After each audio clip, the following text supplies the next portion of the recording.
ਲੜੀਵਾਰ ਗੁਰਬਾਣੀ ਸ਼ਬਦ ਵਿਚਾਰ। ਅੱਜ ਦੇ ਅੰਮ੍ਰਿਤਮਈ ਬਚਨਾਂ ਦਾ ਪਾਠ ਭਾਈ ਸਾਹਿਬ ਜੀ ਪਾਸੋਂ ਸਰਵਨ ਕੀਤਾ। ਪਵਿੱਤਰ ਬਾਣੀ ਦੀ ਵਿਚਾਰ ਨਾਲ ਜੁੜਨ ਵਾਸਤੇ ਜੋ ਸਮਾਂ ਪ੍ਰਾਪਤ ਹੋ ਰਿਹਾ ਹੈ, ਮਨ ਬਿਰਤੀਆਂ ਨੂੰ ਇਕਾਗਰ ਕਰਦੇ ਹੋਏ ਨਿਮਾਣੇ ਜੇ ਹੋ ਕੇ ਚਵਰ ਛਤਰ ਤਖਤ ਦੇ ਮਾਲਕ ਧੰਨ ਗੁਰੂ ਗ੍ਰੰਥ ਸਾਹਿਬ ਮਹਾਰਾਜ ਜੀ ਦੇ ਪਾਵਨ ਚਰਨਾਂ ਵਿੱਚ ਜੁੜਨ ਦਾ ਯਤਨ ਕਰੀਏ। ਸਤਿਗੁਰੂ ਜੀ ਅੱਜ ਦੇ ਸ਼ਬਦ ਰਾਹੀਂ ਜੋ ਸਾਨੂੰ ਮਨੁੱਖੀ ਦੁਨਿਆਵੀ ਜੀਵਾਂ ਨੂੰ ਸਮਝਾਉਣਾ ਚਾਹੁੰਦੇ ਨੇ, ਇੱਕ ਮਨ ਇੱਕ ਚਿੱਤ ਹੋ ਕੇ ਸਮਝਣ ਦਾ ਯਤਨ ਕਰੀਏ ਜੀ। ਵਾਹਿਗੁਰੂ ਸਾਹਿਬ ਜੀ। ਇੱਕ ਓੰਕਾਰ ਸਤ ਗੁਰ ਪ੍ਰਸਾਦ।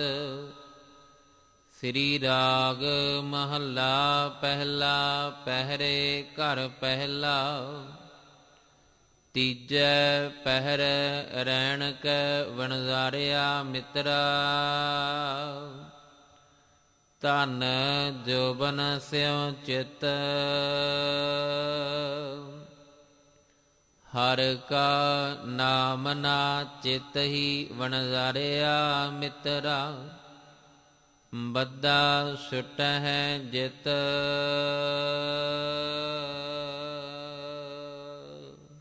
ਆਪ ਜੀ ਰੋਜ਼ਾਨਾ ਇਸ ਅਸਥਾਨ ਤੋਂ ਅੰਮ੍ਰਿਤਮਈ ਬਾਣੀ ਦੀ ਲੜੀਵਾਰ ਸ਼ਬਦ ਵਿਚਾਰ ਦੇ ਨਾਲ ਜੁੜਦੇ ਆ ਰਹੇ ਹੋ। ਧੰਨ ਧੰਨ ਗੁਰੂ ਨਾਨਕ ਸਾਹਿਬ ਜੀ ਵੱਲੋਂ ਉਚਾਰਨ ਕੀਤਾ ਹੋਇਆ ਪਾਵਨ ਸ਼ਬਦ ਸ਼੍ਰੀ ਰਾਗ ਦੇ ਵਿੱਚ ਜੋ ਗੁਰੂ ਗ੍ਰੰਥ ਸਾਹਿਬ ਮਹਾਰਾਜ ਜੀ ਦੀ ਪਾਵਨ ਪਵਿੱਤਰ ਬਾਣੀ ਪਾਵਨ ਅੰਗ 74 ਔਰ 75 ਦੇ ਉੱਪਰ ਸੁਭਾਈਮਾਨ ਹੈ। ਗੁਰੂ ਨਾਨਕ ਸਾਹਿਬ ਮਹਾਰਾਜ ਜੀ ਨੇ ਇਸ ਪਾਵਨ ਸ਼ਬਦ ਵਿੱਚ 4 ਪਹਿਰ ਦੀ ਗੱਲ ਕੀਤੀ ਹੈ। ਸਾਡਾ ਇਹ ਜੀਵਨ ਇੱਕ ਰਾਤ ਦੀ ਤਰ੍ਹਾਂ ਔਰ ਇੱਕ ਰਾਤ ਵਿੱਚ 4 ਪਹਿਰ ਨੇ। 4 ਪਹਿਰ ਦਿਨ ਤੇ 4 ਪਹਿਰ ਰਾਤ। ਸਤਿਗੁਰੂ ਮਹਾਰਾਜ ਜੀ ਨੇ ਸਾਡੇ ਜੀਵਨ ਦੀ ਅਵਸਥਾ ਨੂੰ ਵੀ ਇਸੇ ਤਰ੍ਹਾਂ ਹੀ ਬਿਆਨ ਕੀਤਾ ਹੈ ਕਿ ਪਹਿਲਾ ਪਹਿਰ ਜੋ ਸਾਡਾ ਜਨਮ ਤੋਂ ਪਹਿਲਾਂ ਦਾ, ਔਰ ਦੂਸਰਾ ਪਹਿਰ ਸਾਡਾ ਜਨਮ ਵੇਲੇ ਦਾ, ਤੀਸਰਾ ਪਹਿਰ ਜੋਬਨ ਦਾ, ਔਰ ਚੌਥਾ ਪਹਿਰ ਜਿਹੜਾ ਹੈ ਉਹ ਬੁਢੇਪੇ ਦਾ। ਜਨਮ ਤੋਂ ਮੌਤ ਤੱਕ 4 ਪਹਿਰ ਦੀ ਅਵਸਥਾ ਗੁਰੂ ਨਾਨਕ ਸਾਹਿਬ ਮਹਾਰਾਜ ਜੀ ਨੇ ਸਮਝਾਈ ਕਿ ਇਹ 4 ਪਹਿਰ ਵਾਲਾ ਜੀਵਨ ਜਿਹੜਾ ਤੁਹਾਨੂੰ ਦਿੱਤਾ ਹੈ, ਇਹ ਕਿਸ ਤਰ੍ਹਾਂ ਬਤੀਤ ਹੋ ਰਿਹਾ ਤੇ ਸਾਨੂੰ ਕਰਨਾ ਕੀ ਚਾਹੀਦਾ। ਪਹਿਲੇ 2 ਪਹਿਰ ਦੀ ਵਿਚਾਰ ਆਪ ਜੀ ਨੇ ਕੱਲ ਸਰਵਨ ਕੀਤੀ। ਅੱਜ ਤੀਸਰੇ ਔਰ ਚੌਥੇ ਪਹਿਰ ਦੀ ਵਿਚਾਰ ਨੂੰ ਸਮਝਣ ਦਾ ਯਤਨ ਕਰਨਾ। ਤੀਸਰੇ ਪਹਿਰ ਦੇ ਵਿੱਚ ਮਹਾਰਾਜ ਜੀ ਨੇ ਆਖਿਆ ਕਿ ਇੱਕ ਧਨ ਤੇ ਇੱਕ ਜੋਬਨ। ਇਹਦਾ ਮੋਹ ਐਸਾ ਅੰਦਰ ਬਣ ਜਾਂਦਾ ਹੈ ਕਿ ਜਦੋਂ ਧਨ ਵੱਧ ਜਾਏ ਤੇ ਜੋਬਨ ਸਿਖਰ ਤੇ ਹੋਵੇ, ਫਿਰ ਬੰਦੇ ਨੂੰ ਕੁਝ ਸੁੱਝਦਾ ਨਹੀਂ, ਕੁਝ ਸਮਝ ਨਹੀਂ ਆਉਂਦੀ, ਫਿਰ ਇਹ ਆਪਣੇ ਰਾਹ ਤੋਂ ਭਟਕ ਜਾਂਦਾ ਹੈ। ਜਾਂ ਇਸ ਤਰ੍ਹਾਂ ਵੀ ਬਾਣੀ ਵਿੱਚ ਜ਼ਿਕਰ ਕੀਤਾ ਹੈ ਕਿ ਧਨ ਦਾ ਵੀ ਨਸ਼ਾ ਹੈ ਤੇ ਜੋਬਨ ਦਾ ਵੀ ਨਸ਼ਾ ਹੈ। ਧਨ ਦੇ ਨਸ਼ੇ ਦੇ ਵਿੱਚ ਵੀ ਇਹ ਅੰਨਾ ਤੇ ਬੋਲਾ ਹੋ ਜਾਂਦਾ ਹੈ, ਔਰ ਜੋਬਨ ਦੇ ਨਸ਼ੇ ਦੇ ਵਿੱਚ ਵੀ ਇਹ ਅੰਨਾ ਤੇ ਬੋਲਾ ਹੋ ਜਾਂਦਾ ਹੈ। ਪਰ ਇਹਨੂੰ ਇਹ ਨਹੀਂ ਪਤਾ ਕਿ ਇਹ ਕੁਝ ਪਲਾਂ ਦੇ ਸਮੇਂ ਵਾਸਤੇ ਮੈਨੂੰ ਜੀਵਨ ਮਿਲਿਆ ਹੈ। ਜਿਸ ਤਰ੍ਹਾਂ ਹੁਣ ਦਿਨ ਚੜ੍ਹਿਆ, ਸਮਾਂ ਆਪਣੀ ਚਾਲ ਚੱਲਦਾ ਗਿਆ ਤੇ ਹੁਣ ਸਵੇਰ ਹੈ, ਫਿਰ ਅਸੀਂ ਆਖਾਂਗੇ ਕਿ ਸ਼ਾਮ ਹੋ ਗਈ। ਸਵੇਰ ਨੇ ਸਦਾ ਟਿਕਿਆ ਨਹੀਂ ਰਹਿਣਾ। ਦਿਨ ਚੜ੍ਹਿਆ ਹੈ, ਇਹ ਸਦਾ ਟਿਕਿਆ ਨਹੀਂ ਰਹਿਣਾ, ਰਾਤ ਆ ਜਾਣੀ ਹੈ। ਤੇ ਜਦੋਂ ਰਾਤ ਆਈ ਤੇ ਉਹਨੇ ਵੀ ਸਦਾ ਟਿਕ ਕੇ ਨਹੀਂ ਰਹਿਣਾ, ਫਿਰ ਦੁਬਾਰਾ ਦਿਨ ਚੜ੍ਹ ਜਾਣਾ ਹੈ। ਸਾਡੇ ਜੀਵਨ ਦੇ ਅੰਦਰ ਵੀ ਬਚਪਨ ਆਇਆ ਤੇ ਚਲਾ ਗਿਆ, ਜੋਬਨ ਆਇਆ ਤੇ ਚਲਾ ਗਿਆ, ਬੁਢੇਪਾ ਆਇਆ ਤੇ ਚਲਾ ਗਿਆ। ਇੱਕ ਦਿਨ ਪ੍ਰਾਣੀ ਤੂੰ ਵੀ ਆਇਆ ਤੇ ਇੱਕ ਦਿਨ ਚਲੇ ਜਾਣਾ ਹੈ। ਨਾ ਆਏ ਦਾ ਪਤਾ ਲੱਗਣਾ ਤੇ ਨਾ ਇੱਥੋਂ ਗਿਆਂ ਦਾ ਪਤਾ ਲੱਗਣਾ ਹੈ। ਇਹ ਖੇਡ ਹੈ, ਚਾਰ ਪਹਿਰ ਜੀਵਨ ਦੀ ਖੇਡ ਹੈ। ਆਵਨ ਜਾਨ ਇੱਕ ਖੇਲ ਬਣਾਇਆ। ਅਸੀਂ ਸਮਝ ਕੇ ਚੱਲਣਾ ਹੈ ਕਿ ਇੱਕ ਇੱਕ ਪਲ ਸਾਡਾ ਕਿੰਨਾ ਕੀਮਤੀ ਹੈ। ਇੱਕ ਇੱਕ ਸਵਾਸ ਸਾਡੀ ਜ਼ਿੰਦਗੀ ਦਾ ਬਹੁ ਮੁੱਲਾ ਹੈ, ਜਿਹਦਾ ਮੁੱਲ ਨਹੀਂ ਅਸੀਂ ਦੇ ਸਕਦੇ, ਜਿਹਨੂੰ ਕਿਸੇ ਵੀ ਕੀਮਤ ਤੇ ਖਰੀਦਿਆ ਨਹੀਂ ਜਾ ਸਕਦਾ। ਅਸੀਂ ਆਪਣੀ ਜ਼ਿੰਦਗੀ ਨੂੰ ਵੱਡਮੁੱਲਾ ਬਹੁਮੁੱਲਾ ਸਮਝ ਕੇ ਇੱਕ ਇੱਕ ਸਵਾਸ ਨੂੰ ਸੰਭਾਲਣਾ ਹੈ। ਜੀਵਨ ਅੰਦਰ ਉਹ ਕਮਾਈ ਕਰਨੀ ਹੈ ਜਿਹਦੇ ਨਾਲ ਸਾਡਾ ਇਹ ਜੀਵਨ ਸਫਲ ਹੋ ਜਾਏ, ਇਹ ਅਜਾਈ ਨਾ ਚਲਾ ਜਾਏ। ਜੇ ਜੀਵਨ ਅਜਾਈ ਚਲਾ ਗਿਆ, ਪਤਾ ਨਹੀਂ ਮੁੜ ਕੇ ਇਹ ਮਨੁੱਖਾ ਜੀਵਨ ਸਾਨੂੰ ਜਿਉਣ ਵਾਸਤੇ ਮਿਲਣਾ ਹੈ ਕਿ ਨਹੀਂ ਮਿਲਣਾ। ਇਸ ਲਈ ਬਾਰ-ਬਾਰ ਬਾਣੀ ਵਿੱਚ ਸਮਝਾਇਆ ਕਿ ਇੱਕ ਪਹਿਰ ਨਿਕਲ ਗਿਆ ਜ਼ਿੰਦਗੀ ਦਾ, ਦੂਜਾ ਨਿਕਲ ਗਿਆ, ਕਿਤੇ ਤੀਸਰਾ ਪਹਿਰ ਨਾ ਨਿਕਲ ਜਾਏ, ਚੌਥਾ ਪਹਿਰ ਵੀ ਕਿਤੇ ਤੇਰੀ ਜ਼ਿੰਦਗੀ ਦਾ ਨਿਕਲ ਨਾ ਜਾਏ। ਇਹ ਸਮਾਂ ਤੇਰੇ ਹੱਥੋਂ ਨਿਕਲ ਨਾ ਜਾਏ। ਜੇ ਨਿਕਲ ਗਿਆ ਤੇ ਪਰਤ ਕੇ ਇਹ ਸਮਾਂ ਹੱਥ ਨਹੀਂ ਆਉਣਾ। ਚੇਤਨਾ ਹੈ ਤੋ ਚੇਤ ਲੈ ਨਿਸ ਦਿਨ ਮੈਂ ਪ੍ਰਾਨੀ, ਛਿਨ ਛਿਨ ਆਉਦ ਬਿਹਾਤ ਹੈ ਫੂਟੇ, ਘਟ ਜਿਉ ਪਾਨੀ। ਪਲ ਪਲ ਕਰਕੇ ਸਾਡੀ ਜ਼ਿੰਦਗੀ ਦਾ ਸਮਾਂ ਘਟ ਰਿਹਾ। ਜਦੋਂ ਰਾਤ ਆਉਂਦੀ ਹੈ ਤੇ ਇਹ ਵਧਣੀ ਸ਼ੁਰੂ ਨਹੀਂ ਹੁੰਦੀ, ਇਹ ਘਟਣੀ ਸ਼ੁਰੂ ਹੁੰਦੀ ਹੈ। ਜਦੋਂ ਦਿਨ ਚੜ੍ਹ ਜਾਂਦਾ ਹੈ ਤੇ ਇਹ ਵਧਣਾ ਸ਼ੁਰੂ ਨਹੀਂ ਹੁੰਦਾ, ਇਹ ਘਟਣਾ ਸ਼ੁਰੂ ਹੁੰਦਾ ਹੈ। ਅਸੀਂ ਵੀ ਜਿਸ ਦਿਨ ਜਨਮ ਲਿਆ ਸੀ, ਅਸੀਂ ਵਧਣਾ ਨਹੀਂ, ਅਸੀਂ ਘਟਣਾ ਸ਼ੁਰੂ ਕੀਤਾ ਹੈ। ਇਹ ਭੁਲੇਖਾ ਸਾਨੂੰ ਪੈ ਗਿਆ ਕਿ ਅਸੀਂ ਵੱਧ ਰਹੇ ਹਾਂ। ਅਸੀਂ 1 ਸਾਲ ਤੋਂ 2 ਸਾਲ, 2 ਤੋਂ 10, 10 ਤੋਂ 20, 20 ਤੋਂ 50, 60, 70, 80, ਜਿੰਨੀ ਸਾਡੀ ਉਮਰ ਹੈ, ਅਸੀਂ ਇੰਨੇ ਸਾਲ ਵਧੇ ਹਾਂ। ਨਹੀਂ, ਇੰਨੇ ਸਾਲ ਸਾਡੀ ਜ਼ਿੰਦਗੀ ਦੇ ਘਟੇ ਨੇ। ਮਾਂ ਨੂੰ ਹਰ ਵੇਲੇ ਇਹ ਲੱਗਦਾ ਵੀ ਮੇਰਾ ਪੁੱਤਰ ਵੱਡਾ ਹੋ ਰਿਹਾ ਹੈ, ਵੱਡਾ ਹੋ ਰਿਹਾ ਹੈ, ਪਰ ਇਹ ਨਹੀਂ ਪਤਾ ਵੀ ਜਿੰਨਾ ਉਹ ਸਰੀਰ ਕਰਕੇ ਵੱਡਾ, ਉਨਾ ਹੀ ਜੀਵਨ ਕਰਕੇ ਛੋਟਾ ਹੋ ਰਿਹਾ ਹੈ।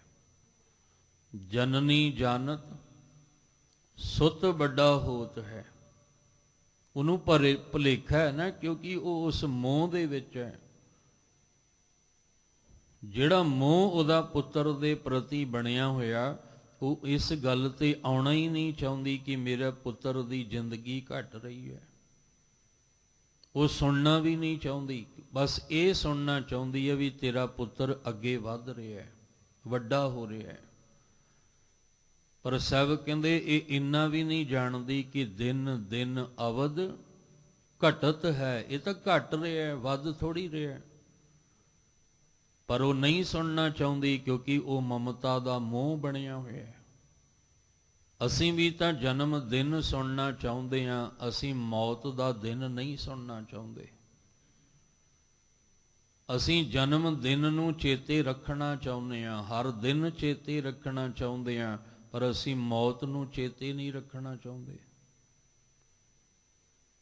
ਪਰ ਗੁਰਬਾਣੀ ਤਾਂ ਸਾਨੂੰ ਕਹਿੰਦੀ ਹੈ ਵੀ ਜਨਮ ਤਾਂ ਹੋ ਗਿਆ, ਹੁਣ ਜੋ ਹੋ ਗਿਆ ਉਹਨੂੰ ਬਾਰ-ਬਾਰ ਕੀ ਚੇਤੇ ਕਰਨਾ। ਤੂੰ ਮੌਤ ਨੂੰ ਚੇਤੇ ਕਰ। ਤੈਨੂੰ ਹਰ ਦਿਨ, ਹਰ ਰਾਤ, ਹਰ ਸਮੇਂ ਮੌਤ ਚੇਤੇ ਰਵੇ।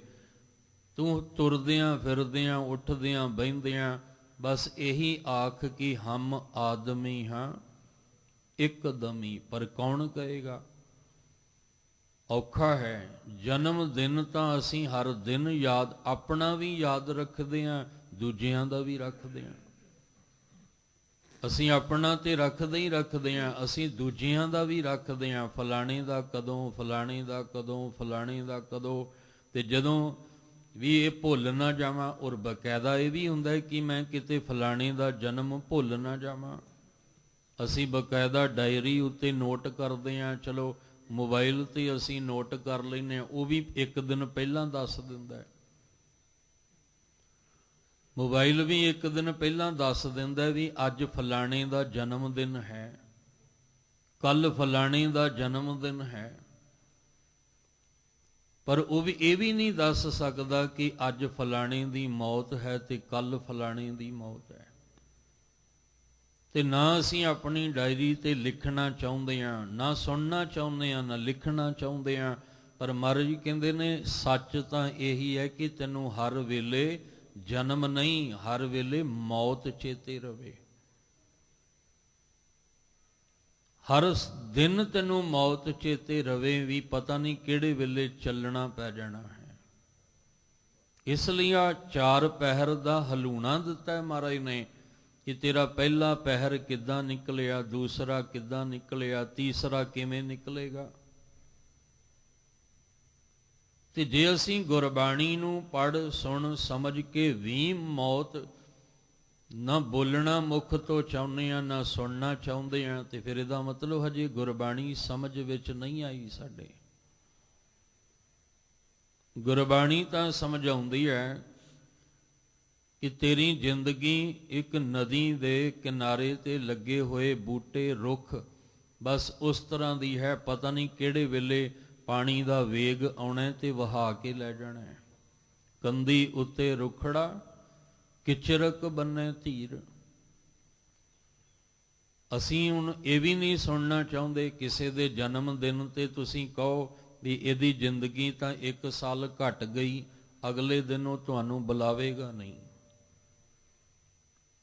ਉਹ ਤੁਹਾਨੂੰ ਬੁਲਾਉਣਾ ਹੀ ਛੱਡ ਦੇਗਾ ਵੀ ਚੰਗਾ ਇਹਨੂੰ ਮੈਂ ਬੁਲਾਇਆ, ਇਹ ਤੇ ਮੈਨੂੰ ਮੇਰੇ ਬੱਚੇ ਵਾਸਤੇ ਇਹ ਗੱਲ ਇਹਨੇ ਕਹਿ ਦਿੱਤੀ ਹੈ ਵੀ ਇਹ ਤੇ 1 ਸਾਲ ਘਟ ਗਿਆ, ਵਧੀਆ ਥੋੜ੍ਹੀ ਹੈ। ਅਸੀਂ ਨਹੀਂ ਸੁਣਨਾ ਚਾਹੁੰਦੇ।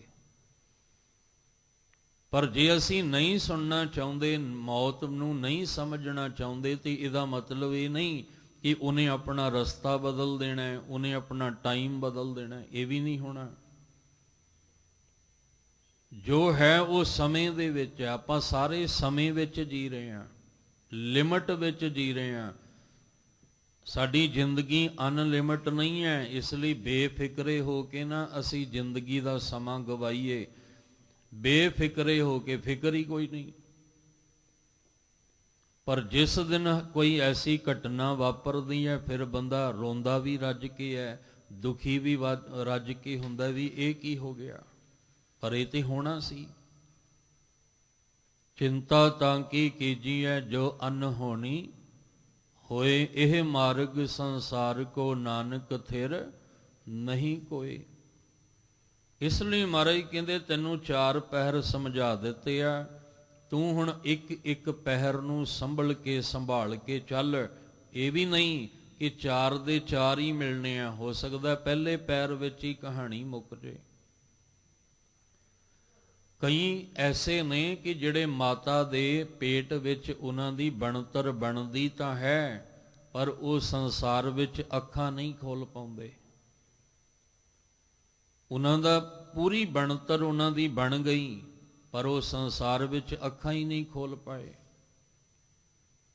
ਇੱਕ ਉਹ ਨੇ ਜਿਨ੍ਹਾਂ ਨੇ ਅੱਖਾਂ ਖੋਲੀਆਂ ਸੀ, ਪਰ ਉਹ ਆਪਣਾ ਬਚਪਨ ਨਹੀਂ ਦੇਖ ਪਾਏ। ਇੱਕ ਉਹ ਨੇ ਜਿਨ੍ਹਾਂ ਨੇ ਬਚਪਨ ਦੇਖਿਆ ਪਰ ਜੋਬਨ ਨਹੀਂ ਦੇਖ ਪਾਏ। ਇੱਕ ਉਹ ਨੇ ਜਿਨ੍ਹਾਂ ਨੇ ਜੋਬਨ ਨੂੰ ਦੇਖਿਆ ਪਰ ਬੁਢੇਪੇ ਤੱਕ ਨਹੀਂ ਪਹੁੰਚ ਪਾਏ। ਇਸ ਲਈ ਜ਼ਰੂਰੀ ਨਹੀਂ ਕਿ ਸਾਨੂੰ 4 ਦੇ 4 ਪਹਿਰ ਹੀ ਮਿਲਣਗੇ। ਪਤਾ ਨਹੀਂ ਕਿਹੜੇ ਪਹਿਰ ਸਾਨੂੰ ਸੁਨੇਹਾ ਆ ਜਾਏ, ਕਿਹੜੇ ਪਹਿਰ ਸੱਦਾ ਆ ਜਾਏ। ਇਸ ਦੁਨੀਆ ਵਿੱਚ ਤਾਂ ਜਨਮ ਲੈਣ ਤੋਂ ਪਹਿਲਾਂ ਵੀ ਜਿਹੜਾ ਆਇਆ ਤੇ ਚਲਾ ਗਿਆ, ਜਨਮ ਲੈਣ ਤੋਂ ਬਾਅਦ ਵੀ ਕੁਝ ਚੰਦ ਮਿੰਟਾਂ ਲਈ ਆਇਆ ਤੇ ਚਲਾ ਗਿਆ। ਕੋਈ 10 ਸਾਲ 'ਚ ਚਲਾ ਗਿਆ, ਕੋਈ 20 'ਚ, ਕੋਈ 30 'ਚ, ਕੋਈ 50, ਕੋਈ ਇਸ ਤੋਂ ਵੱਧ। ਪਰ ਚੱਲਣਾ ਕਦੋਂ ਹੈ ਇਹੀ ਨਹੀਂ ਸਾਨੂੰ ਪਤਾ। ਨਹੀਂ ਪਤਾ ਤਾਂ ਹੀ ਤੇ ਮਹਾਰਾਜ ਕਹਿੰਦੇ ਤੂੰ ਹਰ ਪਹਿਰ ਉਹਨੂੰ ਚੇਤੇ ਕਰ। ਜਦ ਪਤਾ ਹੀ ਨਹੀਂ ਇੱਕ ਪਹਿਰ ਜ਼ਿੰਦਗੀ ਦਾ ਮਿਲਿਆ, ਅੱਗੇ ਮਿਲਣਾ ਕਿ ਨਹੀਂ ਮਿਲਣਾ ਇਹ ਪਤਾ ਹੀ ਨਹੀਂ ਸਾਨੂੰ, ਤੇ ਅਸੀਂ ਫਿਰ ਜਿਹੜਾ ਪਹਿਰ ਹੈ ਉਹਦੇ ਵਿੱਚ ਉਹਨੂੰ ਚੇਤੇ ਕਰੀਏ।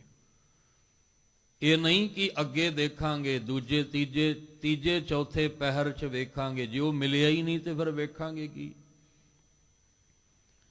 ਇਸ ਵਾਸਤੇ ਹਰ ਦਮ ਸਾਨੂੰ ਉਹਨੂੰ ਚੇਤੇ ਰੱਖਣਾ ਪੈਣਾ ਹੈ, ਹਰ ਦਿਨ ਉਹਨੂੰ ਚੇਤੇ ਰੱਖਣਾ ਪੈਣਾ ਹੈ। ਉਹਦੀ ਯਾਦ ਵਿੱਚ ਹਰ ਵੇਲੇ ਸਾਨੂੰ ਜੁੜੇ ਰਹਿਣਾ ਪੈਣਾ ਹੈ। ਇਸ ਲਈ ਗੁਰਬਾਣੀ ਵਿੱਚ ਮਹਾਰਾਜ ਨੇ ਆਖਿਆ, ਐਵੇਂ ਤੂੰ ਧਨ ਤੇ ਜੋਬਨ ਦੇ ਨਸ਼ੇ ਵਿੱਚ ਮਸਤ ਨਾ ਹੋ। ਧਨ ਦੇ ਨਸ਼ੇ ਵਿੱਚ ਵੀ ਬੰਦਾ ਮਸਤ ਹੋ ਜਾਂਦਾ ਹੈ, ਪਤਾ ਹੀ ਨਹੀਂ। ਤੇ ਜਦੋਂ ਜੋਬਨ ਆਉਂਦਾ ਹੈ ਤੇ ਜੋਬਨ ਦੇ ਨਸ਼ੇ, ਇੱਕ ਤਾਂ ਜੋਬਨ ਦਾ ਨਸ਼ਾ ਔਰ ਦੂਸਰਾ ਆ ਬਾਹਰ ਜਿਹੜੇ ਨੇ ਕਈ ਪ੍ਰਕਾਰ ਦੇ ਨਸ਼ੇ ਇਹ ਲੱਗ ਜਾਂਦੇ ਨੇ। ਬਾਹਰੋਂ ਵੀ ਜ਼ਿੰਦਗੀ ਖੋਖਲੀ ਕਰ ਲਈ, ਅੰਦਰੋਂ ਵੀ ਜ਼ਿੰਦਗੀ ਖੋਖਲੀ ਕਰ ਲਈ। ਬਾਹਰੋਂ ਵੀ ਨਿਕੰਮਾ ਹੋ ਗਿਆ ਤੇ ਅੰਦਰੋਂ ਵੀ ਨਿਕੰਮਾ, ਨਾ ਆਪਣਾ ਭਲਾ ਕਰ ਸਕਿਆ ਨਾ ਕਿਸੇ ਦੂਜੇ ਦਾ। ਜਿਹੜਾ ਹੈ ਹੀ ਨਸ਼ਿਆਂ ਦੇ ਵਿੱਚ ਲੀਨ ਹੋਇਆ ਪਿਆ, ਉਹ ਨਾ ਆਪਣਾ ਭਲਾ ਕਰ ਸਕਦਾ ਨਾ ਦੂਜੇ ਦਾ।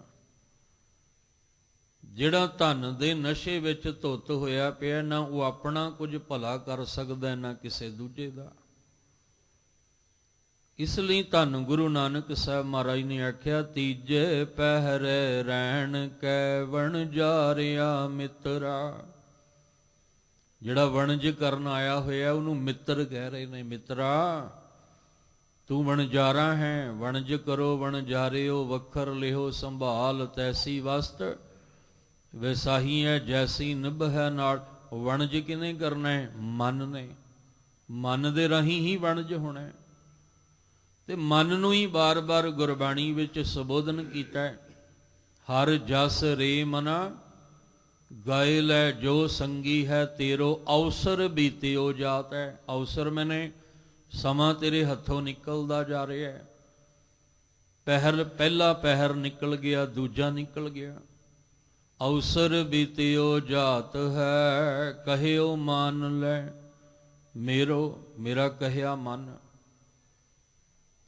ਇਸ ਲਈ ਮਹਾਰਾਜ ਕਹਿੰਦੇ, ਵਣਜਾਰਿਆ ਮਿੱਤਰਾ, ਤੀਜਾ ਪਹਿਰ ਆ ਗਿਆ ਰਹਿਣ ਦਾ, ਰਾਤ ਦਾ। ਧਨ ਜੋ ਬਨ ਸਿਉ ਚਿੱਤ। ਤੇ ਇਸ ਤੀਜੇ ਪਹਿਰ ਵਿੱਚ ਕੀ ਹੋਇਆ? ਧਨ ਤੇ ਜੋਬਨ ਦੇ ਨਾਲ ਚਿੱਤ ਜੋੜ ਕੇ ਬਹਿ ਗਿਆ। ਹੁਣ ਧਨ ਵੀ ਜਿਹੜਾ ਉਹ ਛੱਡਣ ਨੂੰ ਤਿਆਰ ਨਹੀਂ, ਤੇ ਜੋਬਨ ਨੂੰ ਵੀ ਆਪਣੇ ਹੱਥੋਂ ਜਾਣ ਨੂੰ ਤਿਆਰ ਨਹੀਂ, ਕਿਉਂਕਿ ਚਿੱਤ ਲਾ ਕੇ ਬਹਿ ਗਿਆ ਨਾ, ਮੋਹ ਪਾ ਕੇ ਬਹਿ ਗਿਆ। ਹੁਣ ਇਹ ਚਾਹੁੰਦਾ ਵੀ ਜੋਬਨ ਵੀ ਨਾ ਜਾਵੇ ਤੇ ਧਨ ਵੀ ਨਾ ਜਾਵੇ, ਪਰ ਅਸਲੀਅਤ ਤਾਂ ਇਹ ਹੈ ਵੀ ਸਮਾਂ ਪਾ ਕੇ ਧਨ ਵੀ ਚਲਾ ਜਾਣਾ ਤੇ ਜੋਬਨ ਵੀ ਚਲਾ ਜਾਣਾ, ਪਰ ਚਿੱਤ ਲਾ ਕੇ ਬੈਠਾ ਹੈ।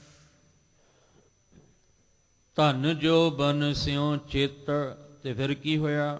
ਜਦੋਂ ਜੋਬਨ ਜਵਾਨੀ ਔਰ ਧਨ ਦੇ ਨਾਲ ਚਿੱਤ ਜੁੜ ਗਿਆ, ਫਿਰ ਉਹਦਾ ਪ੍ਰਭਾਵ ਕੀ ਪਿਆ? ਹਰ ਕਾ ਨਾਮ ਨ ਚੇਤਹੀ ਵਣਜਾਰਿਆ ਮਿੱਤਰਾ।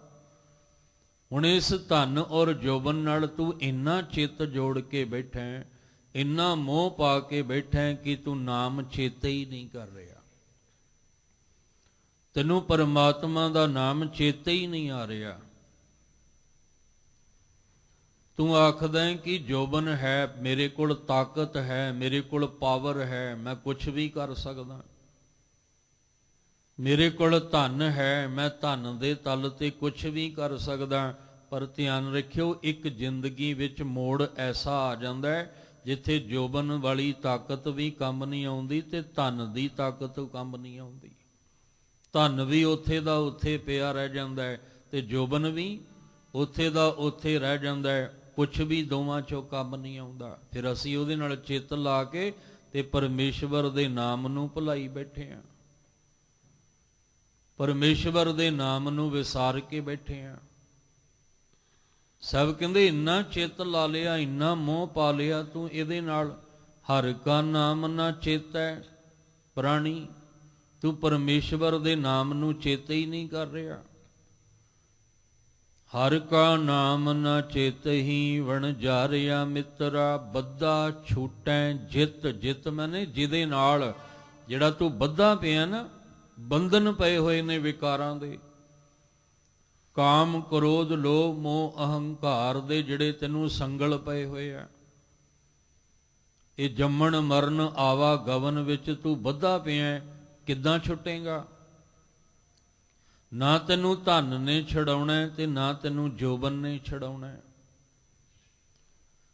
ਕਿਸ ਤਰ੍ਹਾਂ ਛੁੱਟੇਗਾ? ਸਗੋਂ ਤੂੰ ਹੋਰ ਬੰਧਨਾਂ ਵਿੱਚ ਜਕੜਿਆ ਜਾਏਗਾ। ਜਿਹੜੇ ਬੰਧਨ ਤੈਨੂੰ ਪਏ ਹੋਏ ਆ, ਉਹਨਾਂ ਬੰਧਨਾਂ ਵਿੱਚ ਤੂੰ ਹੋਰ ਜਕੜਿਆ ਜਾਏਗਾ ਜੇ ਤੂੰ ਪਰਮੇਸ਼ਵਰ ਦੇ ਨਾਮ ਨੂੰ ਚੇਤੇ ਨਾ ਕੀਤਾ, ਜੇ ਤੂੰ ਪਰਮਾਤਮਾ ਦੇ ਨਾਮ ਦਾ ਸਿਮਰਨ ਨਾ ਕੀਤਾ। ਤੇ ਕਹਿੰਦੇ ਨੇ ਫਿਰ ਕਿੱਦਾਂ ਛੁੱਟੇਗਾ? ਜਿੱਤ ਦਾ ਅਰਥ ਹੈ ਜਿਹਦੇ ਨਾਲ ਛੁਟਕਾਰਾ ਹੋਣਾ, ਉਹ ਤੂੰ ਸਿਮਰਦਾ ਨਹੀਂ ਪਿਆ। ਚੇਤਨਾ ਹੈ ਤੋ ਚੇਤ ਲੈ ਨਿਸ ਦਿਨ ਮੈਂ ਪ੍ਰਾਣੀ। ਚੇਤੇ ਕਰਨਾ ਤੇ ਹੁਣ ਤੋਂ ਹੀ ਚੇਤੇ ਕਰ ਉਹਨੂੰ। ਸਮਾਂ ਜ਼ਿੰਦਗੀ ਦਾ ਬਤੀਤ ਹੁੰਦਾ ਜਾ ਰਿਹਾ ਹੈ, ਇੱਕ ਦਿਨ ਨਾ ਧਨ ਰਹੇਗਾ ਨਾ ਜੋਬਨ ਰਹੇਗਾ। ਇੱਥੇ ਕੱਚਾ ਧਨ ਹੈ, ਆਉਣ ਜਾਣ ਦੀ ਖੇਡ ਹੈ। ਜਾਂ ਜੋਬਨ ਵਿੱਚ ਵੀ ਜਿਹੜਾ ਸਾਨੂੰ ਧਨ ਮਿਲਿਆ ਨਾ, ਜੋਬਨ ਦੇ ਵਿੱਚ ਅੱਖਾਂ ਬਿਲਕੁਲ ਰੋਸ਼ਨੀ, ਬਿਲਕੁਲ ਤੇਜ਼ ਹੈ, ਇਹ ਵੀ ਤਾਂ ਇੱਕ ਧਨ ਹੈ। ਹੱਥ ਪੈਰ ਚੱਲਦੇ ਆ, ਜਿੰਨਾ ਮਰਜ਼ੀ ਇਹ ਬਾਹਾਂ ਭਾਰ ਝੱਲ ਲੈਂਦੀਆਂ ਜੋਬਨ ਦੇ ਵਿੱਚ, ਇਹ ਵੀ ਇੱਕ ਧਨ ਹੈ।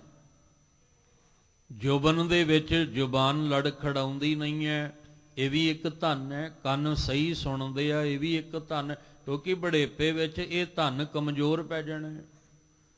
ਅੱਖਾਂ ਵੀ ਕਮਜ਼ੋਰ ਪੈ ਜਾਣੀਆਂ, ਕੰਨ ਵੀ ਕਮਜ਼ੋਰ ਪੈ ਜਾਣੇ ਆ, ਮੁਖ ਤੋਂ ਸ਼ਬਦ ਵੀ ਜਿਹੜਾ ਉਹ ਬੋਲ ਵੀ ਸਾਫ਼ ਨਹੀਂ ਨਿਕਲਣਾ। ਇਹ ਹੱਥ ਵੀ ਕੰਬਣ ਲੱਗ ਜਾਣੇ ਆ, ਪੈਰ ਵੀ ਚੱਲਣਾ ਔਖਾ ਹੋ ਜਾਣਾ, ਉੱਠਣਾ ਬੈਠਣਾ ਔਖਾ ਹੋ ਜਾਣਾ। ਇਹ ਧਨ ਕਮਜ਼ੋਰ ਹੋ ਗਿਆ ਨਾ, ਇਹ ਵੀ ਇੱਕ ਧਨ ਹੈ। ਜਿਹਨੂੰ ਭਗਤ ਜੀ ਨੇ ਆਖਿਆ ਸੀ, ਨੈਨੋ ਨੀਰ ਬਹੇ ਤਨ ਖੀਨਾ, ਭਏ ਕੇਸ ਦੁੱਧ ਵਾਨੀ, ਰੁਧਾ ਕੰਠ ਸ਼ਬਦ ਨਹੀਂ ਉਚਰੈ। ਆ ਧਨ ਸੀ ਨਾ, ਹੁਣ ਤੇ ਆਵਾਜ਼ ਉਹ ਜਾਂਦੀ ਹੈ। ਜੋਬਨ ਵਿੱਚ ਤੇ ਆਵਾਜ਼ ਬੜੀ ਦੂਰ ਤੱਕ ਜਾਂਦੀ ਹੈ, ਤੇ ਹੁਣ ਜਦੋਂ ਇਹ ਧਨ ਕਮਜ਼ੋਰ ਪੈ ਗਿਆ, ਹੁਣ ਰੁਧਾ ਸ਼ਬਦ ਜਿਹੜਾ ਉਹ ਕੰਠ ਵਿੱਚੋਂ ਉਚਾਰਨ ਨਹੀਂ ਹੁੰਦਾ। ਹੁਣ ਜ਼ੁਬਾਨ ਵਿੱਚੋਂ ਬੋਲਦਾ, ਆਪਣੇ ਆਪ ਨੂੰ ਵੀ ਸਮਝ ਨਹੀਂ ਆ ਰਹੀ ਕਿ ਮੈਂ ਕੀ ਬੋਲ ਰਿਹਾ। ਰੁਧਾ ਕੰਠ ਸ਼ਬਦ ਨਹੀਂ ਉਚਰੈ, ਅਬ ਕਿਆ ਕਰੇ ਪਰਾਨੀ। ਹੁਣ ਦੱਸ, ਨਾ ਜੋਬਨ ਰਿਹਾ ਨਾ ਧਨ ਰਿਹਾ, ਕੀ ਕਰੇਗਾ ਹੁਣ? ਹੁਣ ਤੂੰ ਕੀ ਕਰੇਗਾ? ਬਹੁਤ ਐਸੇ ਬਜ਼ੁਰਗ ਮਿਲਦੇ ਆ, ਤਕਰੀਬਨ ਲਗਭਗ ਹਰ ਬਜ਼ੁਰਗ ਦੀ ਰਸਨਾ ਤੇ ਇੱਕੋ ਹੀ ਗੱਲ ਹੁੰਦੀ ਹੈ ਕਿ ਅਸੀਂ ਬੜਾ ਭੱਜ ਦੌੜ ਕਰਦੇ ਸੀ ਪਰ ਹੁਣ ਨਹੀਂ ਹੁੰਦੀ। ਬੜਾ ਚਿਰ ਅਸੀਂ ਚੌਂਕੜਾ ਮਾਰ ਕੇ ਬੈਠੇ ਰਹਿੰਦੇ ਸੀ, ਹੁਣ ਸਾਡੇ ਗੋਡੇ ਨਹੀਂ ਮੁੜਦੇ। ਅਸੀਂ ਬੜਾ ਸਾਰੀ ਦਿਹਾੜੀ ਵੀ ਬੋਲਦੇ ਰਹਿੰਦੇ ਸੀ, ਥੱਕਦੇ ਨਹੀਂ ਸੀ, ਹੁਣ ਬੋਲਿਆ ਨਹੀਂ ਜਾਂਦਾ। ਇੰਨਾ ਭਾਰ ਚੁੱਕ ਲੈਂਦੇ ਸਾਂ, ਚੁੱਕਿਆ ਨਹੀਂ ਜਾਂਦਾ, ਹੁਣ ਤੇ ਆਪਣਾ ਨਹੀਂ ਭਾਰ ਚੁੱਕਿਆ ਜਾਂਦਾ। ਇਸ ਲਈ ਮਹਾਰਾਜ ਕਹਿੰਦੇ, ਜੋਬਨ ਵਾਲਿਓ, ਜਵਾਨੀ ਦੇ ਨਸ਼ੇ ਵਿੱਚ ਕਿਤੇ ਆਪਣੀ ਜ਼ਿੰਦਗੀ ਨੂੰ ਤਬਾਹ ਨਾ ਕਰ ਲਿਓ। ਇੱਕ ਬਾਹਰ ਦੇ ਨਸ਼ਿਆਂ ਨੇ ਖਾ ਲਿਆ, ਇੱਕ ਆ ਤੁਹਾਨੂੰ ਜੋਬਨ ਦਾ ਨਸ਼ਾ ਚੜਿਆ, ਤੇ ਇਹਨੂੰ ਬਿਨਸਦਿਆਂ ਟਾਈਮ ਨਹੀਂ ਲੱਗਣਾ। ਕਬੀਰ ਜੀ ਨੇ ਵੀ ਜ਼ਿਕਰ ਕੀਤਾ। ਕਬੀਰ ਜੀ ਕਹਿੰਦੇ, ਧਨ ਜੋਬਨ ਕਾ ਗਰਬ ਨ ਕੀਜੈ, ਕਾਗਜ਼ ਜਿਉ ਗਲ ਜਾਹੇਗਾ। ਕਾਗਜ਼ ਨਾ ਬੜਾ ਕੋਰਾ, ਬਿਲਕੁਲ ਸੋਹਣਾ ਕਾਗਜ਼ ਹੈ, ਇੱਕ ਬੂੰਦ ਪਾਣੀ ਦੀ ਪੈ ਗਈ ਤੇ ਗਲ ਗਿਆ। ਕਹਿੰਦੇ ਬਸ ਤੇਰੀ ਜ਼ਿੰਦਗੀ ਵੀ ਇਦਾਂ ਦੀ ਹੈ, ਧਨ ਜੋਬਨ ਕਾ ਗਰਬ ਨਾ ਕੀਜੈ, ਇਹਦਾ ਕਦੇ ਮਾਣ ਨਹੀਂ ਕਰਨਾ ਚਾਹੀਦਾ, ਕਦੇ ਹੰਕਾਰ ਨਹੀਂ ਕਰਨਾ ਚਾਹੀਦਾ। ਕਾਗਜ਼ ਜਿਉਂ ਗਲ ਜਾਏਗਾ, ਕਾਗਜ਼ ਦੇ ਵਾਂਗ ਤੂੰ ਵੀ ਦੇਖਦਿਆਂ ਦੇਖਦਿਆਂ ਗਲ ਜਾਏਗਾ। ਕਾਹਦਾ ਇਹ ਹੰਕਾਰ, ਕਾਹਦਾ ਇਹ ਨਸ਼ਾ? ਅਸੀਂ ਤੇ ਧਨ ਜੋਬਨ ਦੇ ਨਸ਼ੇ ਚੋਂ ਨਿਕਲਣਾ ਸੀ, ਪਰ ਸਾਨੂੰ ਤੇ ਹੋਰ ਪਤਾ ਨਹੀਂ ਕਿੰਨੇ ਤਰ੍ਹਾਂ ਦੇ ਨਸ਼ੇ ਲੱਗ ਗਏ। ਬੜਾ ਦੁੱਖ ਹੁੰਦਾ ਹੈ ਉਸ ਵੇਲੇ ਜਦੋਂ ਐਸੇ ਐਸੇ ਕਲਿੱਪ ਆਉਂਦੇ ਆ, ਵੇਖਣ ਨੂੰ ਮਿਲਦੇ ਆ ਵੀ ਜੋਬਨ ਤਾਂ ਛੱਡੋ, 10 ਬਲ ਧਨ ਹੈ ਨਾ, 20 ਰਵਣ ਤੀਸਾ ਕਾ ਸੁੰਦਰ ਕਹਾਵੈ। 10 ਸਾਲ ਤੱਕ ਬਾਲਪਨ ਮੰਨਿਆ ਗਿਆ ਤੇ 10-10 ਸਾਲ ਦੇ ਬੱਚੇ ਵੀ ਨਸ਼ਾ ਕਰਦੇ ਵੇਖੇ ਨੇ। ਤੇ ਜਿਹੜਾ 10 ਸਾਲ ਦਾ ਬੱਚਾ ਨਸ਼ਾ ਕਰ ਰਿਹਾ ਉਹਦਾ ਜੋਬਨ ਕਿੱਦਾਂ ਦਾ ਹੋਏਗਾ? ਤੇ ਜਿਹੜਾ ਜੋਬਨ ਵਿੱਚ ਨਸ਼ੇ ਦਾ ਆਦੀ ਹੋ ਚੁੱਕਾ ਹੈ ਉਹਦਾ ਬੜੇਪਾ ਕਿੱਦਾਂ ਦਾ ਹੋਏਗਾ? ਸਾਨੂੰ ਤੇ ਆਖਿਆ ਸੀ ਐਸਾ ਕੰਮ ਮੂਲੇ ਨਾ ਕੀਚੈ ਜਿਤ ਅੰਤ ਪਛੋਤਾਈ। ਹੁਣ ਜਿਹੜਾ 10 ਸਾਲ ਦਾ ਬਾਲਕ ਨਸ਼ਾ ਕਰਨ ਲੱਗ ਪਿਆ ਉਹ ਫਿਰ ਜੋਬਨ 'ਚ ਤਾਂ ਪਛਤਾਏਗਾ ਹੀ, ਤੇ ਜਿਹੜਾ ਜੋਬਨ ਵਿੱਚ ਨਸ਼ਾ ਕਰਦਾ ਉਹ ਬੜੇਪੇ 'ਚ ਪਛਤਾਏਗਾ। ਦੁੱਖ ਤੇ ਆਪ ਹੀ ਭੋਗਣਾ, ਨਸ਼ੇ ਵੀ ਆਪ ਹੀ ਲਾਉਣੇ ਆ ਤੇ ਦੁੱਖ ਵੀ ਆਪ ਹੀ ਭੋਗਣੇ ਆ। ਇਹ ਨਹੀਂ ਕਿ ਨਸ਼ਾ ਕਰ ਰਿਹਾ ਮੈਂ ਤੇ ਦੁੱਖ ਕੋਈ ਹੋਰ ਭੋਗੇਗਾ, ਭੋਗਣਾ ਤੇ ਆਪ ਨੂੰ ਹੀ। ਫਿਰ ਜਦੋਂ ਭੋਗਣਾ ਉਦੋਂ ਤਾਹਾਂ ਮਾਰ ਮਾਰ ਕੇ ਰੋਣਾ ਤੇ ਕਿਸੇ ਨੇ ਬਚਾਉਣ ਵੀ ਨਹੀਂ ਆਉਣਾ। ਕਿਸੇ ਨੇ ਸਾਡਾ ਦੁੱਖ ਦਰਦ, ਜਿਹੜੀ ਸਾਡੇ ਅੰਦਰ ਪੀੜਾ ਹੋ ਰਹੀ ਹੈ ਉਹ ਥੋੜੀ ਕਿਸੇ ਨੇ ਵੰਡਾ ਲੈਣੀ ਹੈ। ਮੰਨ ਲਓ ਤੁਹਾਨੂੰ ਬਹੁਤ ਜਿਹੜੀ ਹੈ ਜ਼ਬਰਦਸਤ ਤੁਹਾਨੂੰ ਪੀੜਾ ਹੋ ਰਹੀ ਹੈ, ਦਰਦ ਹੋ ਰਹੀ ਹੈ, 4 ਬੰਦੇ ਕੋਲ ਬੈਠੇ ਤੁਹਾਨੂੰ ਹੌਸਲਾ ਦੇ, ਉਹ ਹੌਸਲਾ ਹੀ ਦੇ ਰਿਹਾ, ਤੁਹਾਡੀ ਪੀੜਾ ਨੂੰ ਘੱਟ ਨਹੀਂ ਕਰ ਸਕਦੇ। ਉਹ ਪੀੜਾ ਤੁਹਾਨੂੰ ਹੀ ਸਹਿਣੀ ਪੈਣੀ ਹੈ, ਉਹ ਦਰਦ ਤੁਹਾਨੂੰ ਹੀ ਬਰਦਾਸ਼ਤ ਕਰਨਾ ਪੈਣਾ ਜਿਹੜਾ ਤੁਹਾਨੂੰ ਹੋ ਰਿਹਾ ਹੈ। ਉਹ ਭਾਵੇਂ 20 ਜਾਣੇ ਵੀ ਕੋਲ ਹੋਣ ਪਰ ਉਹ ਤੁਹਾਡਾ ਦਰਦ, ਤੁਹਾਡੀ ਪੀੜਾ ਜਿਹੜੀ ਹੈ ਉਹਨੂੰ ਘਟਾ ਨਹੀਂ ਸਕਦੇ। ਉਹ ਤੁਹਾਨੂੰ ਹੌਸਲਾ ਦੇ ਸਕਦੇ ਆ, ਪਰ ਜੋ ਅਸੀਂ ਪੀੜਾ ਸਹਿ ਰਹੇ ਹਾਂ ਉਹ ਤਾਂ ਸਾਨੂੰ ਹੀ ਸਹਿਣੀ ਪੈਣੀ ਹੈ ਨਾ। ਇਸ ਲਈ ਨਸ਼ਿਆਂ ਵਿੱਚ ਅਸੀਂ ਇੰਨੇ ਧੁੱਤ ਹੁੰਦੇ ਹਾਂ, ਜੇ ਕੋਈ ਸਮਝਾਉਣ ਵਾਸਤੇ ਆਵੇ ਤੇ ਉਹਦੇ ਵੀ ਗਲ ਪੈ ਜਾਂਦੇ ਆ ਵੀ ਤੂੰ ਕੌਣ ਹੁੰਦਾ ਮੈਨੂੰ ਸਮਝਾਉਣ ਵਾਲਾ। ਪਰ ਉਸ ਦਿਨ ਪਤਾ ਲੱਗਣਾ ਜਦੋਂ ਇਸ ਨਸ਼ੇ ਨੇ ਤੈਨੂੰ ਅੰਦਰੋਂ ਖੋਖਲਾ ਕਰ ਦਿੱਤਾ, ਫਿਰ ਤਾਹਾਂ ਮਾਰ ਕੇ ਰੋਵੇਂਗਾ ਤੇ ਕਿਸੇ ਨੇ ਤੇਰੀ ਪੁਕਾਰ ਵੀ ਨਹੀਂ ਸੁਣਨੀ। ਵਿੱਚ ਨਾ ਕੋਈ ਕਰ ਸਕੈ ਕਿਸ ਥੈਂ ਰੋਵਹਿ ਰੋਜ਼, ਰੋਜ਼ ਰੋਜ਼ ਕਿਦੇ ਕਿਦੇ ਅੱਗੇ ਰੋਵੇਂਗਾ। ਫਿਰ ਜਿਹੜੀ ਪੀੜਾ ਹੈ ਉਹ ਤੇ ਜਿਹੜਾ ਰੋਗ ਲੱਗ ਗਿਆ ਉਹ ਤਾਂ ਹੁਣ ਤੈਨੂੰ ਝੱਲਣਾ ਪੈਣਾ। ਜਿਹੜੀ ਹੁਣ ਤੈਨੂੰ ਪੀੜਾ ਹੈ ਤੇਰੇ ਵਿਕਾਰਾਂ ਕਰਕੇ ਉਹ ਤੈਨੂੰ ਝੱਲਣੀ ਪੈਣੀ ਆ। ਇਸ ਲਈ ਸਤਿਗੁਰੂ ਮਹਾਰਾਜ ਨੇ ਆਖਿਆ ਵੀ ਕਿੱਥੇ ਤੂੰ ਧਨ ਤੇ ਜੋਬਨ ਨਾਲ ਚਿੱਤ ਲਾ ਕੇ ਬਹਿ ਗਿਆ, ਇੰਨਾ ਚਿੱਤ ਲਾ ਕੇ ਬੈਠ ਗਿਆ ਕਿ ਤੈਨੂੰ ਪਰਮੇਸ਼ਵਰ ਦਾ ਨਾਮ ਵੀ ਚੇਤੇ ਨਹੀਂ ਆ ਰਿਹਾ। ਜਿਹੜੀ ਸਾਡੀ ਨੌਜਵਾਨ ਪੀੜ੍ਹੀ, ਭਾਵੇਂ ਉਹ ਧੀ ਦੇ ਰੂਪ ਵਿੱਚ ਹੈ ਭਾਵੇਂ ਪੁੱਤਰ ਦੇ ਰੂਪ ਵਿੱਚ ਹੈ, ਧਰਮ ਦੇ ਅਸਥਾਨ ਤੇ ਵੀ ਅਸੀਂ ਆਉਂਦੇ ਹਾਂ। ਬਹੁਤ ਨੇ ਐਸੇ ਧੀਆਂ ਪੁੱਤਰ ਜਿਨ੍ਹਾਂ ਨੂੰ ਪਤਾ ਹੈ, ਜਿਨ੍ਹਾਂ ਨੂੰ ਵੇਖ ਕੇ ਮਨ ਖੁਸ਼ ਹੁੰਦਾ ਹੈ ਕਿ ਕੈਸੇ ਇਹ ਨਾਮ ਦੇ ਰੰਗ ਵਿੱਚ ਰੰਗੇ ਹੋਏ ਨੇ, ਉਹਨਾਂ ਨੂੰ ਵੇਖ ਕੇ ਖੁਸ਼ੀ ਹੁੰਦੀ ਹੈ। ਪਰ ਦੂਜੇ ਪਾਸੇ ਜਿਹੜੇ ਜੋਬਨ ਦੇ ਨਸ਼ੇ ਵਿੱਚ, ਫੈਸ਼ਨ ਦੇ ਨਸ਼ੇ ਵਿੱਚ ਧੁੱਤ ਹੋਏ ਹੁੰਦੇ ਨੇ, ਉਹਨਾਂ ਨੂੰ ਵੇਖ ਕੇ ਉਨਾ ਹੀ ਦੁੱਖ ਵੀ ਹੁੰਦਾ ਹੈ ਕਿ ਜਿਨ੍ਹਾਂ ਨੂੰ ਧਰਮ ਦੇ ਅਸਥਾਨ ਤੇ ਪਤਾ ਹੀ ਨਹੀਂ ਵੀ ਕਿਵੇਂ ਆਉਣਾ ਹੈ, ਕਿਵੇਂ ਬੈਠਣਾ ਹੈ, ਅਸੀਂ ਕੀ ਕਰਨ ਆਏ ਹਾਂ, ਅਸੀਂ ਕੀ ਕਰ ਰਹੇ ਹਾਂ, ਕੀ ਲੈ ਕੇ ਜਾਣਾ, ਅਸੀਂ ਲੈ ਕੇ ਕੀ ਜਾ ਰਹੇ ਹਾਂ। ਉਹਨਾਂ ਨੂੰ ਵੇਖ ਕੇ ਫਿਰ ਦੁੱਖ ਹੁੰਦਾ ਹੈ ਕਿ ਜੋਬਨ ਤੇ ਹੈ ਪਰ ਹੋਸ਼ ਨਹੀਂ ਹੈ ਇਹਨਾਂ ਨੂੰ। ਇਹ ਮਦ ਹੋਸ਼ ਹੋਏ ਆਉਂਦੇ ਨੇ ਤੇ ਬਸ ਆ ਕੇ ਫਿਰ ਉਸ ਤਰ੍ਹਾਂ ਦੀ ਰੰਗਤ ਆਪਣੀ ਦਿਖਾਉਂਦੇ ਆ ਜਿਹਦੇ ਨਾਲ ਦੁੱਖ ਹੁੰਦਾ ਹੈ। ਇਹਨਾਂ ਨੂੰ ਪਤਾ ਹੀ ਨਹੀਂ ਅਸੀਂ ਧਰਮ ਦੇ ਅਸਥਾਨ ਤੇ ਕਿੱਦਾਂ ਆਏ ਆ, ਕਿਉਂ ਆਏ ਆ, ਕੀ ਲੈਣ ਵਾਸਤੇ ਆਏ ਆ। ਇਸ ਲਈ ਸਤਿਗੁਰੂ ਮਹਾਰਾਜ ਕਹਿੰਦੇ ਆ ਵੀ ਤੂੰ ਹਰਿ ਕਾ ਨਾਮ ਨਾ ਚੇਤੈ, ਚਿਤ ਹੀ ਵਣਜਾਰਿਆ ਮਿੱਤਰਾ। ਬੱਧਾ ਛੁਟਹਿ ਜਿਤ, ਜਿਸ ਨਾਮ ਨਾਲ ਤੂੰ ਬੱਧਾ ਛੁਟੇਗਾ ਤੇਰੇ ਬੰਧਨ ਕੱਟੇ ਜਾਣਗੇ, ਤੇਰੇ ਦੁੱਖ ਰੋਗ ਕੱਟੇ ਜਾਣਗੇ। ਤੂੰ ਉਹਨੂੰ ਚੇਤੇ ਹੀ ਨਹੀਂ ਕਰ ਰਿਹਾ ਇਸ ਧਨ ਤੇ ਜੋਬਨ ਨਾਲ ਮੋਹ ਪਾ ਕੇ। ਹਰਿ ਕਾ ਨਾਮ ਨ ਚੇਤਹਿ ਪ੍ਰਾਣੀ, ਬਿਕਲ ਭਇਆ ਸੰਗ ਮਾਇਆ। ਆ ਮਾਇਆ ਰੂਪੀ ਸੰਸਾਰ, ਇਹਦਾ ਸੰਗ ਕਰਕੇ ਤੂੰ ਇੱਕ ਦਿਨ ਬਿਕਲ ਵਿਆਕੁਲ ਹੋ ਜਾਏਗਾ, ਇੱਕ ਦਿਨ ਤੂੰ ਤੜਪਣ ਲੱਗ ਜਾਏਗਾ। ਔਰ ਜਿਸ ਦਿਨ ਤੂੰ ਤੜਪੇਗਾ, ਧਨ ਤੇ ਜੋਬਨ ਨਾਲ ਚਿੱਤ ਲਾ ਕੇ ਪਾਪ ਕਮਾ ਲਿਆ। ਹੁਣ ਪਾਪ ਕਮਾ ਤਾਂ ਲਿਆ, ਪਰ ਇਹ ਸੋਚਿਆ ਹੀ ਨਹੀਂ ਪਾਪੀ ਕਰਮ ਕਮਾਉਂਦੇ ਕਰਦੇ ਹਾਏ ਹਾਏ, ਇੱਕ ਦਿਨ ਹਾਏ ਹਾਏ ਕਰਨਾ ਪੈਣਾ। ਇਸ ਲਈ ਵਿਕਲ ਹੋ ਗਿਆ, ਵਿਆਕਲ ਹੋ ਗਿਆ ਹੁਣ ਜ਼ਿੰਦਗੀ ਦੇ ਵਿੱਚ। ਹੁਣ ਹਰ ਵੇਲੇ ਘਬਰਾਇਆ ਘਬਰਾਇਆ ਰਹਿੰਦਾ ਹੈ, ਹਰ ਵੇਲੇ ਅੰਦਰ ਚਿੰਤਾ ਫਿਕਰ ਇਸ ਅੰਦਰੋਂ ਸਤਾਉਂਦਾ ਹੀ ਰਹਿੰਦਾ ਇਹਨੂੰ, ਕਿਉਂਕਿ ਇਹਨੇ ਹਰੀ ਦੇ ਨਾਮ ਨੂੰ ਚੇਤੇ ਨਹੀਂ ਕੀਤਾ। ਪਰਮੇਸ਼ਵਰ ਦੇ ਨਾਮ ਦਾ ਸਿਮਰਨ ਜਿਹੜਾ ਸੀ ਉਹ ਨਹੀਂ ਕੀਤਾ ਇਹਨੇ। ਸਤਿਗੁਰੂ ਮਹਾਰਾਜ ਜੀ ਫਿਰ ਸਮਝਾਉਂਦੇ ਪਏ ਨੇ, ਸਭ ਕਹਿੰਦੇ ਤੀਜੇ ਪਹਿਰੇ ਰਹਿਣ ਕੇ ਵਣਜਾਰਿਆ ਮਿੱਤਰਾ, ਧਨ ਜੋਬਨ ਸਿਉ ਚਿਤ, ਹਰ ਕਾ ਨਾਮ ਨਾ ਚੇਤੈ ਵਣਜਾਰਿਆ ਮਿੱਤਰਾ, ਬੱਧਾ ਛੁਟੈ ਜਿਤ, ਹਰ ਕਾ ਨਾਮ ਨਾ ਚੇਤੈ ਪ੍ਰਾਣੀ, ਬਿਕਲ ਭਇਆ ਸੰਗ ਮਾਇਆ। ਬਾਬਾ ਬੁੱਢਾ ਸਾਹਿਬ ਜੀ ਬਾਲਪਨ ਹੀ ਸੀ ਨਾ, ਉਦੋਂ ਬਾਲ ਅਵਸਥਾ ਹੀ ਸੀ। ਜਦੋਂ ਗੁਰੂ ਨਾਨਕ ਸਾਹਿਬ ਮਹਾਰਾਜ ਜੀ ਦਾ ਦੀਦਾਰ ਕੀਤਾ ਤੇ ਇੱਕੋ ਗੱਲ ਆਖੀ ਕਿ ਮੈਨੂੰ ਆਪਣੇ ਚਰਨੀ ਲਾ ਲਓ, ਮੈਨੂੰ ਆਪਣੇ ਚਰਨਾਂ ਨਾਲ ਜੋੜ ਦਿਓ।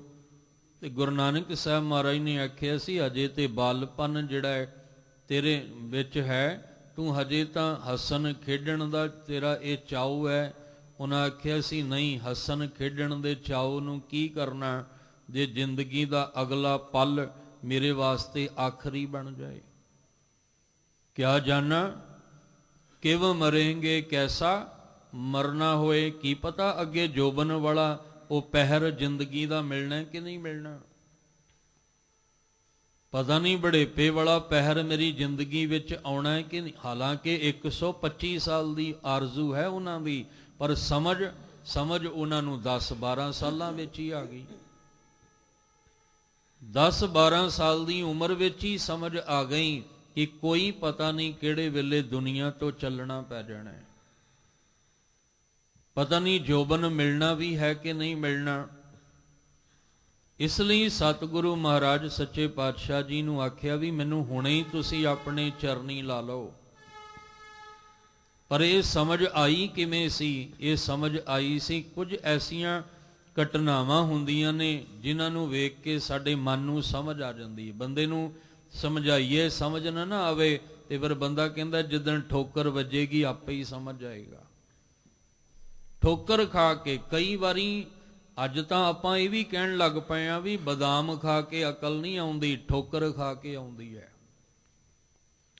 ਜਿਹੜੀ ਗੱਲ ਠੋਕਰ ਨੇ ਸਮਝਾ ਦੇਣੀ ਹੈ ਉਹ ਕਿਸੇ ਤਰੀਕੇ ਨਾਲ ਨਹੀਂ ਸਮਝਾਈ ਜਾਣੀ। ਜਦੋਂ ਠੋਕਰ ਵੱਜੀ ਆਪੇ ਸਮਝ ਜਾਣਾ। ਬਾਬਾ ਬੁੱਢਾ ਸਾਹਿਬ ਜੀ ਕਹਿੰਦੇ ਮੈਨੂੰ ਵੀ ਇੱਕ ਬੜੀ ਵੱਡੀ ਚੋਟ ਹਲੂਣਾ ਮਿਲ ਗਿਆ ਜਦੋਂ ਚੁੱਲ੍ਹੇ ਦੇ ਵਿੱਚ ਲੱਕੜਾਂ ਵੱਡੀਆਂ ਨੂੰ ਅੱਗ ਲਾਉਣ ਲਈ ਛੋਟੀਆਂ ਨੂੰ ਪਹਿਲਾਂ ਲਾਉਣੀਆਂ ਪੈਂਦੀਆਂ। ਛੋਟੀਆਂ ਲੱਕੜਾਂ ਜਿਹੜੀਆਂ ਹੁੰਦੀਆਂ ਉਹਨੂੰ ਅੱਗ ਪਹਿਲਾਂ ਲਾਉਣੀ ਪੈਂਦੀ ਹੈ ਤਾਂ ਕਿ ਵੱਡੀਆਂ ਨੂੰ ਲੱਗ ਜਾਏ। ਤੇ ਮੈਂ ਸੋਚਿਆ ਵੀ ਆਹ ਹੱਡੀਆਂ ਪਤਾ ਨਹੀਂ ਵੱਡੀਆਂ ਹੋਣੀਆਂ ਵੀ ਕਿ ਨਹੀਂ, ਇਹਨੇ ਬੜੇਪੇ ਤੱਕ ਜਾਣਾ ਵੀ ਹੈ ਕਿ ਨਹੀਂ, ਇਹਨੂੰ ਪਹਿਲਾਂ ਹੀ ਕਿਤੇ ਜਿਹੜਾ ਉਹ ਸੜਨਾ ਨਾ ਪੈ ਜਾਏ। ਇਹ ਬੜੀ ਵੱਡੀ ਇੱਕ ਹਲੂਣਾ ਸੀ ਅੰਦਰੋਂ ਜਿਹੜਾ ਸਮਝ ਵਿੱਚ ਆ ਗਿਆ। ਇਸ ਲਈ ਮੈਂ ਚਾਹੁੰਦਾ ਕਿ ਜ਼ਿੰਦਗੀ ਦਾ ਕੋਈ ਪਤਾ ਨਹੀਂ ਹੈ। ਦਿਨ ਆਇਆ ਚਲਾ ਗਿਆ, ਰਾਤ ਆਈ ਚਲੀ ਗਈ, ਇਹ ਤਾਂ ਆਉਂਦਾ ਚੱਲ ਜਾਂਦਾ ਰਹਿਣਾ ਹੈ। ਪਰ ਪਤਾ ਨਹੀਂ ਮੇਰੀ ਜ਼ਿੰਦਗੀ 'ਚ ਆ ਰਾਤ ਅਗਲੀ ਆਉਣੀ ਹੈ ਕਿ ਨਹੀਂ, ਮੇਰੀ ਜ਼ਿੰਦਗੀ ਵਿੱਚ ਅਗਲਾ ਦਿਨ ਆਉਣਾ ਕਿ ਨਹੀਂ ਆਉਣਾ। ਦਿਨ ਤਾਂ ਆਉਂਦਾ ਰਹੇਗਾ ਜਾਂਦਾ ਰਹੇਗਾ, ਰਾਤ ਆਉਂਦੀ ਜਾਂਦੀ ਰਹੇਗੀ, ਪਰ ਮੈਂ ਉਸ ਰਾਤ ਉਸ ਦਿਨ ਵਿੱਚ ਹੋਣਾ ਹੈ ਕਿ ਨਹੀਂ ਹੋਣਾ ਇਹ ਦੇਖਣਾ ਪੈਣਾ। ਜੋ ਦਿਨ ਆਵੇ ਸੋ ਦਿਨ ਜਾਹੀ, करना कूच रहन थिर नाही, संग चलत है हम भी चलना, दूर गवन सिर ऊपर मरना। मौत तां सिर उत्ते खलोती है। ਤੇ ਜਦੋਂ ਗੁਰੂ ਨਾਨਕ ਸਾਹਿਬ ਜੀ ਦੇ ਨਾਲ ਜੁੜ ਗਏ ਤੇ ਮਹਾਰਾਜ ਨੇ ਆਖਿਆ ਸੀ ਨਾਮ ਕੀ ਹੈ ਤੇਰਾ? ਕਹਿੰਦੇ ਬੂੜਾ। ਸਾਹਿਬ ਕਹਿੰਦੇ ਬੂੜਿਆ, ਉਮਰ ਭਾਵੇਂ ਤੇਰੀ 10-12 ਸਾਲ ਦੀ ਆ, ਪਰ ਤੂੰ ਗੱਲਾਂ ਬੁੱਢਿਆਂ ਵਾਲੀਆਂ ਕਰਦਾ ਹੈ, ਬਜ਼ੁਰਗੀ ਵਾਲੀਆਂ ਗੱਲਾਂ, ਭਾਵ ਸਿਆਣੀਆਂ ਗੱਲਾਂ ਕਰਦਾ ਹੈ। ਜਿਹੜਾ ਇੱਕ ਬਜ਼ੁਰਗ ਨਹੀਂ ਸੁਣਨਾ ਚਾਹੁੰਦਾ ਵੀ ਹਜੇ, ਉਹ ਕਹਿੰਦਾ ਮੈਂ ਨਹੀਂ ਮਰਨਾ ਹਜੇ, ਤੇ ਤੂੰ 10-12 ਸਾਲਾਂ ਵਿੱਚ ਹੀ ਇਹ ਗੱਲ ਸਮਝ ਲਈ। ਇਸ ਲਈ ਸਾਹਿਬ ਜੀ ਕਹਿੰਦੇ ਨੇ, ਹੇ ਵਣਜਾਰਿਆ ਮਿੱਤਰਾ, ਤੀਜਾ ਪਹਿਰ ਜਿਹੜਾ ਆਇਆ ਸੀ ਉਹ ਧਨ ਤੇ ਜੋਬਨ ਨਾਲ ਮੋਹ ਪਾ ਕੇ ਬਹਿ ਗਿਆ। ਹੁਣ ਤੂੰ ਵਿਆਕੁਲ ਹੋ ਜਾਏਗਾ। ਧਨ ਸਿਉ ਰੱਤਾ ਜੋਬਨ ਮੱਤਾ, ਅਹਿਲਾ ਜਨਮ ਗਵਾਇਆ। ਧਨ ਔਰ ਜੋਬਨ ਵਿੱਚ ਇੰਨਾ ਮਸਤ ਹੋ ਗਿਆ ਕਿ ਇਸ ਧਨ ਤੇ ਜੋਬਨ ਦੇ ਵਿੱਚ ਨਸ਼ੇ ਵਿੱਚ ਧੁੱਤ ਹੋ ਕੇ ਅਹਿਲਾ ਜਨਮ ਗਵਾਇਆ, ਆਪਣਾ ਜਨਮ ਬੇਅਰਥ ਗਵਾ ਲਿਆ, ਕਿਸੇ ਕੰਮ ਨਹੀਂ ਆਇਆ। ਇਹ ਜੀਵਨ ਤੇਰਾ ਕਿਸੇ ਲੇਖੇ ਦੇ ਵਿੱਚ ਨਹੀਂ ਲੱਗਾ, ਕਿਉਂਕਿ ਪਰਮੇਸ਼ਵਰ ਦੇ ਗੁਣ ਗਾਉਣੇ ਸਨ, ਪਰ ਤੂੰ ਗੁਣ ਗਾਏ ਕੋਈ ਨਹੀਂ। ਤੂੰ ਧਨ ਤੇ ਜੋਬਨ ਦੇ ਨਸ਼ੇ ਵਿੱਚ ਹੀ ਧੁੱਤ ਹੋ ਗਿਆ। ਫਿਰ ਬੇਨਤੀ ਕਰਾਂ ਵੀ ਜਿਨ੍ਹਾਂ ਬੱਚਿਆਂ, ਸਾਡੇ ਧੀਆਂ ਪੁੱਤਰਾਂ ਨੂੰ ਸਮਝ ਆ ਗਈ ਕਿ ਬਾਣੇ ਬਾਣੀ ਦੇ ਰੰਗ ਵਿੱਚ ਰੰਗਣਾ ਜ਼ਰੂਰੀ ਹੈ, ਮੁਬਾਰਕ ਹੈ ਉਹਨਾਂ ਨੂੰ। ਪਰ ਜਿਨ੍ਹਾਂ ਨੂੰ ਸਮਝ ਨਹੀਂ ਆਈ, ਉਹਨਾਂ ਨੂੰ ਮਾੜੀ ਜੀ ਗੱਲ ਕਹਿ ਕੇ ਵੇਖੋ, ਅੱਗੋਂ ਗਲ ਪੈਂਦੇ ਆ। ਅਗਰੋਂ ਉਹ ਲੜਾਈ ਤੇ ਉਤਰ ਆਉਂਦੇ ਨੇ, ਝਗੜੇ ਤੇ ਉਤਰ ਆਉਂਦੇ ਨੇ, ਕਿਉਂਕਿ ਉਹਨਾਂ ਨੂੰ ਧਨ ਤੇ ਜੋਬਨ ਨੇ ਇੰਨਾ ਨਸ਼ੇ ਵਿੱਚ ਧੁੱਤ ਕਰ ਦਿੱਤਾ, ਇੰਨੇ ਮਸਤ ਹੋਏ ਪਏ ਨੇ, ਉਹ ਸੁਣਨਾ ਹੀ ਨਹੀਂ ਚਾਹੁੰਦੇ ਕਿਸੇ ਦੀ ਗੱਲ। ਇਸ ਲਈ ਸਾਹਿਬ ਜੀ ਨੇ ਆਖਿਆ, ਫਿਰ ਤੂੰ ਆਪਣਾ ਜਨਮ ਅਹਿਲਾ ਗਵਾ ਰਿਹਾ ਹੈ, ਬੇਅਰਥ, ਕਿਸੇ ਕੰਮ ਨਹੀਂ ਆਉਣਾ ਤੇਰਾ। ਨਾ ਧਨ ਕਿਸੇ ਦੇ ਕੰਮ ਆਇਆ, ਨਾ ਜੋਬਨ ਤੇਰਾ ਕਿਸੇ ਦੇ ਕੰਮ ਆਇਆ। ਗੁਣ ਗੋਬਿੰਦ ਗਾਇਓ ਨਹੀਂ, ਜਨਮ ਅਕਾਰਥ ਕੀਨ। ਤੂੰ ਆਪਣਾ ਜਨਮ ਅਕਾਰਥ ਹੀ ਗਵਾ ਲਿਆ। ਧਰਮ ਸੇਤੀ ਵਾਪਾਰ ਨ ਕੀਤੋ, ਕਰਮ ਨ ਕੀਤੋ ਮਿੱਤ। ਕਹਿੰਦੇ ਤੂੰ ਧਰਮ ਸੇਤੀ, ਧਰਮ ਮਰਿਆਦਾ ਵਿੱਚ, ਮਰਿਆਦਾ ਦੇ ਨਾਲ ਜਿਹੜਾ ਵਪਾਰ ਤੂੰ ਕਰਨਾ ਸੀ, ਮਨ ਨੂੰ ਸਮਝਾ ਰਿਹਾ ਵੀ ਮਨ, ਜਿਹੜਾ ਵਪਾਰ ਤੂੰ ਕਰਨਾ ਸੀ ਉਹ ਵਪਾਰ ਕੀਤਾ ਹੀ ਕੋਈ ਨਹੀਂ। ਤੂੰ ਆਇਆ ਸੀ ਵਪਾਰ ਨਾਮ ਦਾ ਕਰਨ ਵਾਸਤੇ, ਪਰ ਤੂੰ ਵਪਾਰੀ ਹੋਰ ਬਣ ਕੇ ਬੈਠ ਗਿਆ, ਝੂਠ ਦਾ ਵਪਾਰ ਕਰਨ ਲੱਗ ਪਿਆ। ਤੂੰ ਕਾਮ, ਕ੍ਰੋਧ, ਲੋਭ, ਮੋਹ, ਅਹੰਕਾਰ ਦਾ ਵਪਾਰੀ ਬਣ ਗਿਆ। ਇਸ ਲਈ ਤੈਨੂੰ ਕਾਮੀ, ਕ੍ਰੋਧੀ, ਲੋਭੀ, ਮੋਹ, ਹੰਕਾਰੀ ਕਿਹਾ ਜਾਂਦਾ ਹੈ। ਬੰਦੇ ਨੂੰ ਅਸੀਂ ਕੀ ਕਹਿੰਦੇ ਆ? ਅਸੀਂ ਕਹਿੰਦੇ ਹੰਕਾਰੀ ਹੈ, ਕਿਉਂਕਿ ਇਹਨੇ ਹੰਕਾਰ ਦਾ ਵਪਾਰ ਕੀਤਾ ਹੈ। ਆਹ ਬੰਦਾ ਤੇ ਕ੍ਰੋਧੀ ਹੈ। ਇਹਨੂੰ ਕਿਉਂ ਕਹਿੰਦੇ ਆ? ਕਿਉਂਕਿ ਇਹਨੇ ਕ੍ਰੋਧ ਦਾ ਵਪਾਰ ਕੀਤਾ। ਹੁਣ ਤੁਸੀਂ ਕੋਈ ਕੱਪੜੇ ਦਾ ਵਪਾਰੀ ਹੋਏਗਾ, ਕੀ ਕਹੋਗੇ? ਅਸੀਂ ਕਹਾਂਗੇ ਇਹ ਕੱਪੜੇ ਦਾ ਵਪਾਰੀ ਹੈ, ਇਹ ਸੋਨੇ ਦਾ ਵਪਾਰੀ ਹੈ, ਇਹ ਲੋਹੇ ਦਾ ਵਪਾਰੀ ਹੈ, ਇਹ ਲੱਕੜ ਦਾ ਵਪਾਰੀ ਹੈ। ਇਸੇ ਤਰ੍ਹਾਂ ਅਸੀਂ ਕਹਿੰਦੇ ਹਾਂ ਇਹ ਕਾਮੀ ਹੈ, ਕ੍ਰੋਧੀ ਹੈ, ਲੋਭੀ ਹੈ। ਇਹਦਾ ਮਤਲਬ ਉਹਨੇ ਲੋਭ ਦਾ ਵਪਾਰ ਕੀਤਾ ਹੈ, ਇਹਨੇ ਕਾਮ ਦਾ ਵਪਾਰ ਕੀਤਾ ਹੈ, ਇਹਨੇ ਹੰਕਾਰ ਦਾ ਵਪਾਰ ਕੀਤਾ ਹੈ, ਇਹਨੇ ਝੂਠ ਦਾ ਵਪਾਰ ਕੀਤਾ ਹੈ। ਬੰਦਾ ਆਵੇ, ਅਸੀਂ ਕਹਿੰਦੇ ਇਹ ਤੇ ਝੂਠਾ ਹੈ। ਕਿਉਂ ਕਹਿੰਦੇ ਆ? ਕਿਉਂਕਿ ਇਹਨੇ ਕੀਤਾ ਹੀ ਝੂਠ ਦਾ ਵਪਾਰ ਹੈ। ਪਰ ਅਸੀਂ ਇਹ ਵਪਾਰੀ ਬਣਨ ਵਾਸਤੇ ਨਹੀਂ ਸੀ ਆਏ ਦੁਨੀਆ ਵਿੱਚ। ਅਸੀਂ ਆਏ ਸੀ ਪ੍ਰਾਣੀ। ਤੂੰ ਆਇਆ ਲਾਹਾ ਲੈਣ, ਤੂੰ ਤੇ ਆਹ ਲਾਹਾ ਲੈਣ ਵਾਸਤੇ ਆਇਆ ਸੀ, ਨਾਮ ਦਾ। ਤੂੰ ਨਾਮ ਦਾ ਵਪਾਰੀ ਬਣਨ ਆਇਆ ਸੀ, ਪਰ ਲੱਗਾ ਕਿਤ ਕੁਫਕੜੇ। ਸਭ ਮੁੱਕਦੀ ਚੱਲੀ ਰੈਣ, ਤੇਰੀ ਜ਼ਿੰਦਗੀ ਦੀ ਰਾਤ ਮੁੱਕਣ ਲੱਗੀ ਹੈ। ਪਹਿਰ ਅੱਗੇ ਵੱਧ, ਸਮਾਂ ਅੱਗੇ ਵੱਧਦਾ ਜਾ ਰਿਹਾ, ਤੇ ਤੂੰ ਕਿਹੜੇ ਕੁਫਕੜੇ, ਭੈੜੇ ਭੈੜੇ ਕੰਮਾਂ ਵਿੱਚ ਲੱਗਾ ਹੋਇਆ। ਤੂੰ ਆਇਆ ਸੀ ਨਾਮ ਦਾ ਵਪਾਰੀ ਬਣਨ, ਉਹ ਵਪਾਰ ਤੂੰ ਕੀਤਾ ਕੋਈ ਨਹੀਂ। ਧੰਨ ਗੁਰੂ ਨਾਨਕ ਸਾਹਿਬ ਮਹਾਰਾਜ ਜੀ ਸਮਝਾਉਂਦੇ ਪਏ ਨੇ, ਤੀਜੇ ਪਹਿਰ ਦੇ ਵਿੱਚ ਧਰਮ ਮਰਿਆਦਾ ਬਣਾਉਣੀ ਸੀ ਜੀਵਨ ਵਿੱਚ। ਕੁਝ ਰੂਲ ਬਣਾਉਣੇ ਸੀ, ਜੀਵਨ ਜਾਚ ਜਿਹੜੀ ਸੀ ਉਹ ਸਿੱਖਣੀ ਸੀ। ਉਸ ਮਰਿਆਦਾ ਵਿੱਚ ਧਰਮ ਦੇ ਨਾਲ ਵਪਾਰ ਨਾ ਕੀਤਾ, ਨਾ ਤੂੰ ਜ਼ਿੰਦਗੀ ਦੀ ਕੋਈ ਮਰਿਆਦਾ ਬਣਾਈ, ਕੋਈ ਜੀਵਨ ਜਾਚ ਆਪਣੇ ਅੰਦਰ ਸਿੱਖੀ ਕੋਈ ਨਹੀਂ, ਜੇ ਵਪਾਰ ਵੀ ਨਹੀਂ ਕੀਤਾ। ਕਰਮ ਨਾ ਕੀਤੋ ਮਿੱਤ। ਕਰਮ ਦਾ ਅਰਥ ਹੁੰਦਾ ਇੱਥੇ ਸ਼ੁਭ ਕਰਮ, ਉੱਚੇ ਆਚਰਣ ਵਾਲਾ ਕਰਮ, ਉੱਚੇ ਕਰੈਕਟਰ ਵਾਲਾ ਕਰਮ ਜਿਹੜਾ ਸੀ ਤੂੰ ਕੀਤਾ ਹੀ ਨਹੀਂ, ਉਹਨੂੰ ਆਪਣਾ ਮਿੱਤ ਹੀ ਨਹੀਂ ਬਣਾਇਆ। ਭਾਵ ਚੰਗਿਆਈਆਂ ਨੂੰ ਆਪਣਾ ਮਿੱਤ ਹੀ ਨਹੀਂ ਬਣਾਇਆ ਤੂੰ ਤਾਂ ਬੁਰਾਈਆਂ ਨੂੰ ਹੀ ਆਪਣਾ ਮਿੱਤ ਬਣਾ ਕੇ ਚੱਲਦਾ ਰਿਹਾ। ਤੇ ਜਿਹੜੀਆਂ ਬੁਰਾਈਆਂ ਨੂੰ ਤੂੰ ਆਪਣਾ ਮਿੱਤ ਬਣਾ ਕੇ ਚੱਲਦਾ ਪਿਆ ਨਾ, ਤੇ ਜਿਸ ਦਿਨ ਤੇਰੇ ਕੀਤੇ ਕਰਮ ਦਾ ਫਲ ਮਿਲਣਾ ਉਦੋਂ ਆ ਮਿੱਤਰ ਤੇਰੇ ਲੱਭਣੇ ਕੋਈ ਨਹੀਂ, ਉਦੋਂ ਇਹਨਾਂ ਮਿੱਤਰਾਂ ਨੇ ਤੇਰਾ ਸਾਥ ਕੋਈ ਨਹੀਂ ਦੇਣਾ। ਇੱਕ ਨੌਜਵਾਨ ਤੁਰਿਆ ਜਾਂਦਾ ਹੈ, ਅੱਗੇ 4 ਨੌਜਵਾਨ ਬੈਠੇ ਨੇ, ਨਸ਼ੇ ਵਿੱਚ ਧੁੱਤ ਨਸ਼ਾ ਕਰਦੇ ਨੇ। ਇਹਨੂੰ ਵੀ ਆਵਾਜ਼ ਮਾਰੀ ਵੀ ਮਿੱਤਰਾ ਕਿੱਥੇ ਤੁਰਿਆ ਜਾਣਾ ਆ ਸਾਡੇ ਕੋਲ। ਉਹਨੇ ਪਹਿਲੇ ਤੇ ਇਨਕਾਰ ਕੀਤਾ ਵੀ ਨਹੀਂ ਭਾਈ ਮੈਂ ਨਹੀਂ ਇੱਥੇ ਆਉਣਾ, ਮੈਂ ਆਪਣੇ ਕੰਮ ਚੱਲਿਆ। ਉਹਨੇ ਆਖਿਆ ਬੈਠ ਇੱਥੇ ਸਾਡੇ ਕੋਲ ਵੀ ਬਹਿ ਜਿਆ ਕਰ। ਉਹ 2 ਮਿੰਟ ਬੈਠਾ ਸੀ ਤੇ ਮੁੜ ਕੇ ਕਹਾਣੀ ਹੋਰ ਬਣ ਗਈ। ਉਹ ਨਸ਼ੇ ਜਿਹੜੇ ਉਹ 4 ਨਸ਼ਿਆਂ ਵਿੱਚ ਸੀ, ਇਹਨੇ 5ਵੇਂ ਨੂੰ ਵੀ ਰਲਾ ਲਿਆ। ਹੁਣ ਉਹ 5ਵਾਂ ਜਿਹੜਾ ਆ ਕੇ ਰਲ ਗਿਆ, ਉਹਨਾਂ 4 ਮਿੱਤਰਾਂ ਦੀ ਗੱਲ ਮੰਨ ਲਈ ਤੇ ਨਸ਼ਾ ਲੱਗ ਗਿਆ।